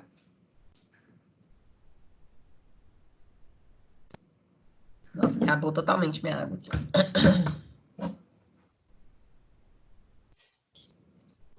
E aí, gente, mais alguma dúvida? Tem tanta gente na aula aí que não falou nadinha.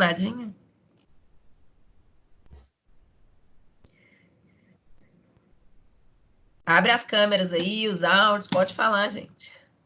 Eu tô achando que tem gente que tá sabendo tirar o mudo, Luciano. Pode Eu ser vou isso. desativar. Eu não consigo desativar o mudo de todo mundo, eu só consigo ativar. Entendeu? Então eu não consigo desativar o mudo. Ô, Luciano, Oi. a gente tem prova das matérias EAD também, né? Eu sei, mas aí a plataforma é diferente, né? Eu não sei. Vocês têm aula gravada? Não. Não. Não, né? Então as nossas são bem melhores mesmo. Não, eu tô falando matéria EAD, tipo, A direito prova. penal foi EAD esse semestre. Sim, mas a E prova a não prova seria normal, presencial? né? É.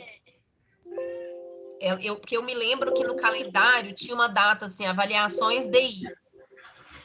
E aí eu ainda perguntei na época, eu falei, gente, o que é essa avaliação DI? E aí me falaram que são as avaliações das matérias à distância. Então, vocês teriam essa prova, seria no ambiente da faculdade também, né? A faculdade, gente, caso essa suspensão realmente se mantenha, o que parece, né, que vai ser encaminhado para isso mesmo, ela vai estudar a melhor forma para fazer todas essas avaliações. Talvez disponibilizar para vocês num ambiente virtual e com um tempo determinado para que vocês façam as matérias, né? As provas. É por isso que eu falei que não dá para eu elaborar a prova ainda, sabe? Porque se for uma prova num ambiente virtual, que vocês vão poder consultar de forma ampla e restrita, por exemplo, né? Porque não é poder consultar, eu sei que vocês vão acabar consultando, né? Google, enfim. Então tem que ser uma prova elaborada de uma forma diferente, né? Uma forma mais para vocês pensarem do que para vocês copiarem a lei, né? Agora, se for uma prova presencial, a gente pode colocar de forma diferente. Mas assim, gente, não querendo ser pessimista, mas do jeito que as coisas estão, eu acho muito pouco provável as aulas voltarem nessa primeira quinzena de abril ainda, né? Presencialmente. Então, provável que a nossa prova seja uma forma virtual aí mesmo. Vamos pensar num jeito. Junto à faculdade, a gente está tendo reunião toda sexta-feira com a direção da faculdade, coordenador e tal, para tentar, para eles passarem para a gente as últimas instruções que eles recebem também da Croton. E isso vai ser assunto da reunião da Croton essa semana, e aí a gente fala com vocês na semana que vem. Inclusive da prova das DIs, tá?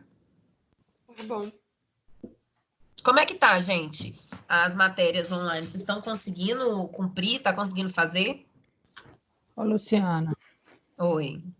assim, isso aqui é uma colocação minha, né? Em Aham. relação daí. Igual a aula, a sessão 1, né? Ela é toda dada em 1 hora. 1 hora de aula só para explicar tudo. Quatro tópicos muito importantes de crimes contra pessoas, sabe? Aí é 1 hora só. No total, a aula 1 e a aula 2, a aula da sessão 2 dá o tempo de 2 horas de aula. Então, assim, é um pouco muito corrido. E o AVA também está cobrando coisas que não foi lecionado lá no vídeo. Então, assim, eu achei que faltou muita coisa. Eu queria muito que fosse uma aula top igual essa sua, que tem slides, que tem explicações, né? Tem onde tirar dúvidas. Mas tem os tutores, gente. Eu tenho recebido e-mail dos tutores. Vocês têm recebido e-mail dos tutores também? Bombardeia eles de pergunta, então. Né? Se vocês Sim, acham né? que o AVA está cobrando coisa que não tá, pergunta para ele, deixa eles se virarem para responder. Né? Vocês têm que usar as ferramentas que a faculdade está dando em relação a essas DIs. Então, se tem um tutor de cada matéria e vocês têm contato com eles por meio do AVA, usem esse contato. Não se acanhem, usem mesmo. Porque eu não sei o que os outros alunos achou, né? Mas essa foi a minha percepção, que 2 horas de aula só, em 2 sessões, assim, ficou bem vago. Eu pensei que ia ter mais vídeos, tipo, cada sessão, né? Tipo, 1.1, um vídeo, 1.2, outro vídeo, né? Mas é tudo resumido em 2 horas de aula, eu achei bem vago. Mas isso é minha percepção. Vocês Talvez outras pegaram pessoas matéria que vocês gostavam muito, né? Então fica ruim, né? Nossa, e a gente precisava muito dessa matéria presencial, muito mesmo. Mas eu vou fazer minha sugestão lá também. E faz, bombardeia o pessoal lá de pergunta e não deixa passar, não, né? É o estudo de vocês que está aí em jogo, então usem os instrumentos, né? Já que a matéria é à distância mesmo, enfim, sobre isso não vai haver alteração esse semestre, usem as ferramentas que a faculdade dá para vocês aproveitarem da melhor forma essas DIs. E não esqueçam delas, viu, gente? Porque na última reunião chegou uns números aqui para a gente e tal. É muito comum a reprovação nas DIs, porque as pessoas deixam para fazer tudo de última hora, e aí não tem jeito, né? Vocês estão vendo aí que são matérias complexas, né? Então, se vocês deixarem para fazer tudo de última hora, não vai dar certo. Então, meu conselho para vocês é tentem pegar o dia que realmente vocês não teriam aula, que vocês não têm aula, porque vocês é o dia da matéria EAD, e usem esse tempo que vocês estariam dentro da faculdade para estudar essa matéria. Não é dia de folga, né? É dia de estudar a matéria à distância.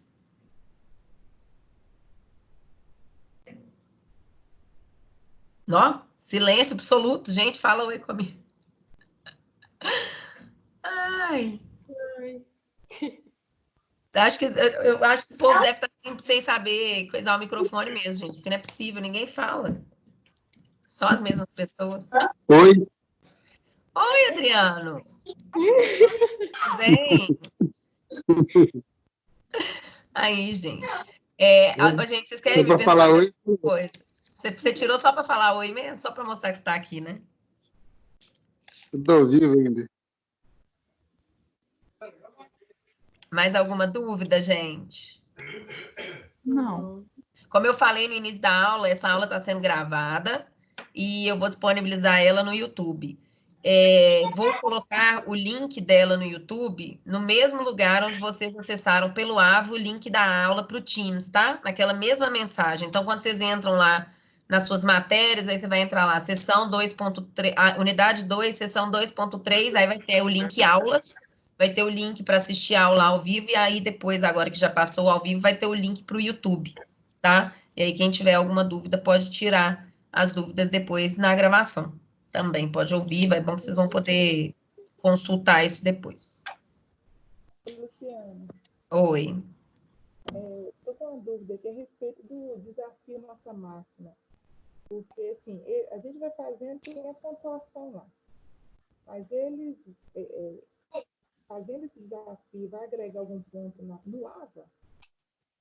Porque, por exemplo, o estudo dirigido que a gente faz, aí parece que a gente completa ele, a gente ganha 1.500 pontos. Aqui, fala mais alto só um pouquinho, porque eu não estou conseguindo ouvir direito. O estudo dirigido, por exemplo, eu não sei se eles são 1.500 pontos. Mas aí, quando a gente completa ele, a gente ganha aqueles 1.500 pontos em cada matéria. Uhum. Aí, o desafio Nota Máxima também vai agregar esse ponto no AVA? Olha só, eu vi, teve uma menina no grupo do terceiro período que ela encaminhou o regulamento do desafio Nota Máxima. Depois eu vou encaminhar para vocês, e ela fez um resumo. Segundo ela, depois eu vou ler esse regulamento para ter certeza se eu estou passando a informação certa, mas o que ela falou é que serve realmente para ponto extra e ele vale até 3.500 pontos. Até 3.500 pontos. Né? Então, esses pontos entram dentro daqueles, são 14 mil, né, que vocês têm distribuídos? Sim. Esses pontos extras vão entrar dentro desses 14 mil, mas eu não sei se chega no total de 3.500. Eu acho que o total para 3.500 depende de você não ter outros pontos.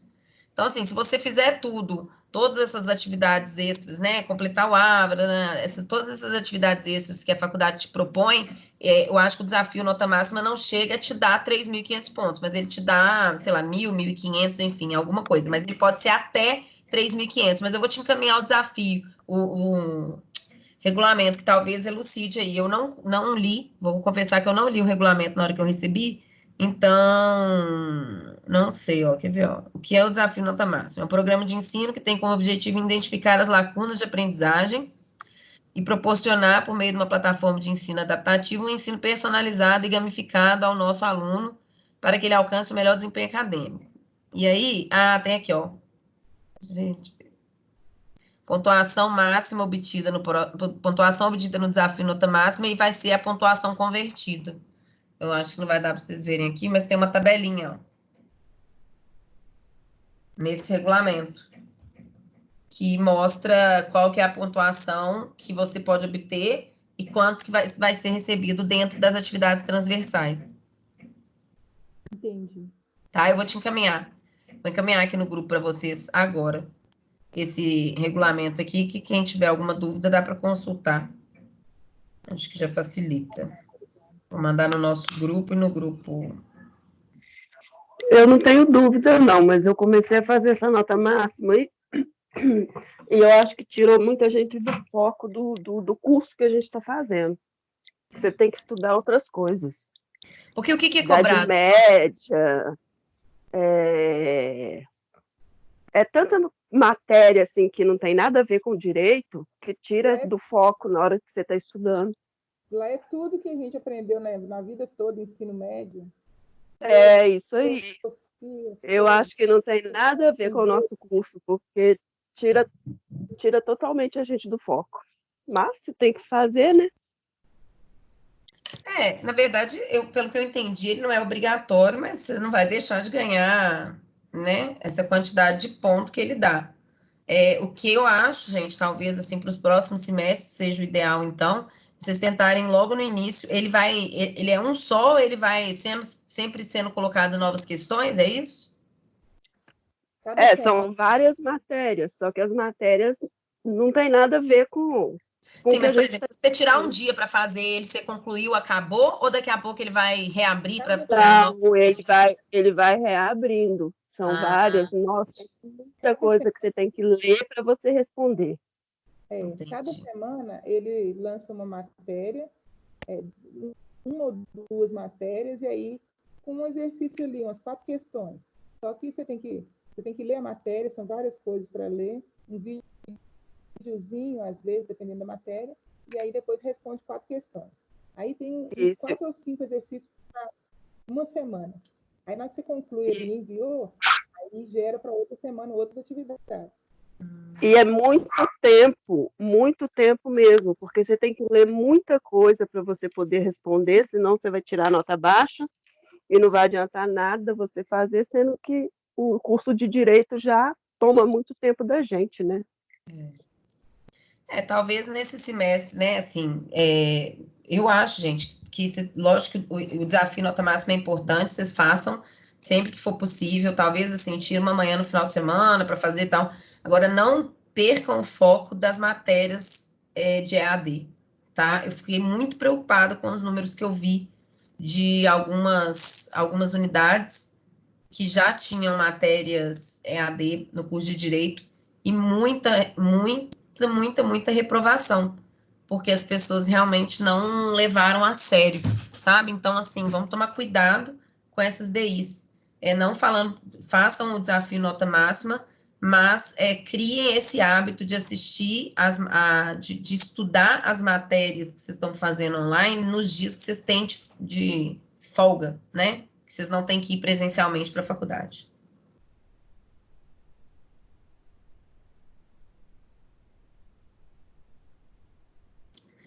Gente, mais uma coisa que eu queria falar aqui, só que teve aquela briga lá, briga não, né? Aquela discussão lá no grupo sobre o negócio do AVA, né? Da questão de disponibilizar. Eu queria só esclarecer uma coisa em relação às aulas anteriores, às aulas passadas. A Croton só mandou uma normativa para que a gente pudesse fazer a aula online. A norma, a ordem de disponibilizar a aula online só começou a valer essa semana, tá? Então, o que a gente fez por nossa conta. A gente fez porque eu não achei realmente que seria, né, apropriado vocês ficarem 2 semanas sem aulas. Pensei que ia acabar embolando o calendário e tal. Então, assim, cada faculdade, cada unidade do Pitágoras acabou utilizando um programa, acabou utilizando uma forma, porque ainda não havia a norma da Croton de como fazer. Então, assim, a gente tentou fazer da melhor forma possível, dentro dos nossos conhecimentos, porque eu também não sou super entendida de tecnologia, então, assim, nossa, vocês não têm noção do tanto de tempo que eu perdi tentando fazer tentando fazer umas coisas, sabe? Eu gravei igual aquelas aulas que eu gravei em PowerPoint, teve algumas que eu gravei, salvei em MP4, achando que eu ia conseguir colocar no YouTube, o tamanho era imenso, eu não conseguia, ou seja, tipo assim, eu gravei uma aula de mais de 1 hora falando, para depois não conseguir gravar no YouTube, tá aqui no meu computador, perdida.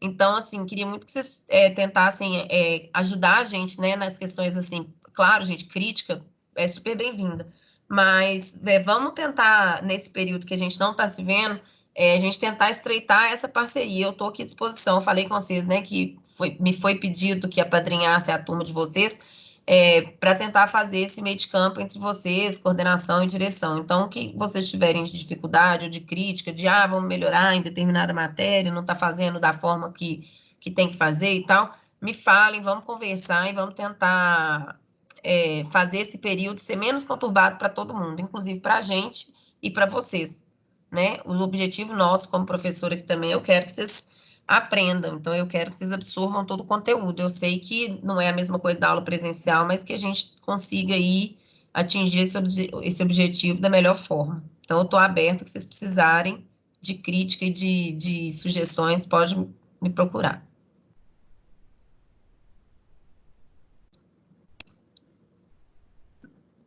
Silêncio de novo. Para mim, qualquer jeito estava ótimo. Isso que fazem por nós, né? Está ajudando demais, porque é um momento de dificuldade para todo mundo, né? Ninguém imaginava acontecer isso tudo. Tem hora que tem que ter mais um pouco de compreensão mesmo nessas horas, entendeu? Eu acho que todo mundo tem que ter um pouquinho de paciência, sabe? Igual eu falei aqui, gente, eu também tô com 2 crianças sem aula, que a escola nem atividade online tá mandando. Então, assim, é um momento difícil para todo mundo. Eu continuo trabalhando no escritório, mas eu trabalho em casa, né? Serviço de casa, criança, etc. E a gente ainda assim tô tentando estar disponível para vocês o tempo que for possível. Inclusive, peço também, gente, a compreensão de vocês quando eu não respondo a mensagem na hora. Às vezes as pessoas me mandam mensagem no particular e eu demoro a responder. É por isso, tá? É porque a gente tem muitas outras coisas acontecendo, então muitas vezes eu separo a mensagem lá para responder quando eu tiver tempo, mas não significa que eu não tô lendo, eu não tô prestando atenção. E se eu não.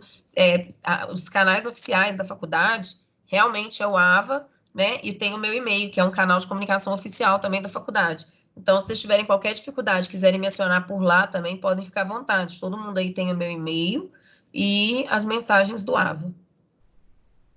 Tá? E vamos junto aí que a gente vai passar por esse período.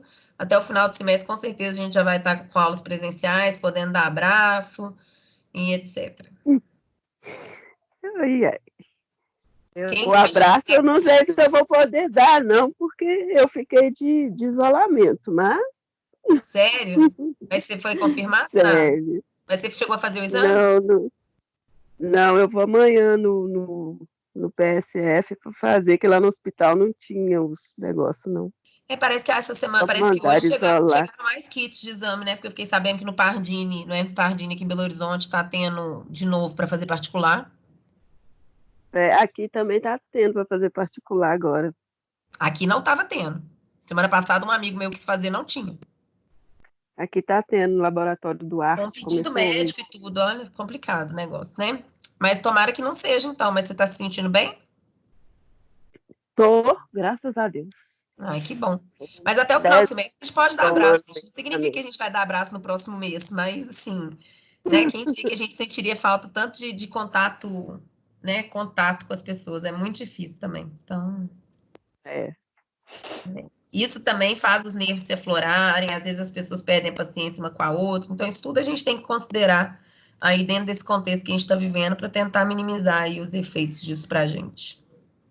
Mas para mim qualquer jeito de aula online estava ótimo, porque a minha filha mesmo que estuda em Ouro Preto, o semestre dela foi cancelado. Então, para mim, qualquer jeito... eu até vi lá no grupo algumas pessoas falando, não faz diferença para mim formar esse semestre ou outro. Mas, gente, se a aula pode ser dada sem tanto prejuízo, por que não, né? Por que perder o semestre? Pois é. Mas as universidades federais, elas têm um pouco mais de dificuldade em razão né, das burocracias, né? E isso é muito complicado. Eu tenho um vizinho, meu vizinho aqui do lado, ele tá aula da Federal, ele falou que ele tá sofrendo demais da conta, porque ele também tá tentando, né, fazer aula online e tal, mas que os entraves burocráticos lá são absurdos. Então, Ouro Preto cancelou mesmo. Minha filha cancelou tudo, cancelou o semestre todo. Que absurdo. Vai perder, aí vai ter que formar um pouco mais tarde, né? Assim, realmente não existe, nossa, eu preciso formar no tempo, mas é ruim você pensar, né, que por um fato alheio a você ali, você perdeu 6 meses, né, de curso. Difícil. Mas vamos seguindo com as nossas online aqui, que vai dar certo. Eu vou publicar, vou até parar já a gravação aqui. Agora a gente está só batendo papo.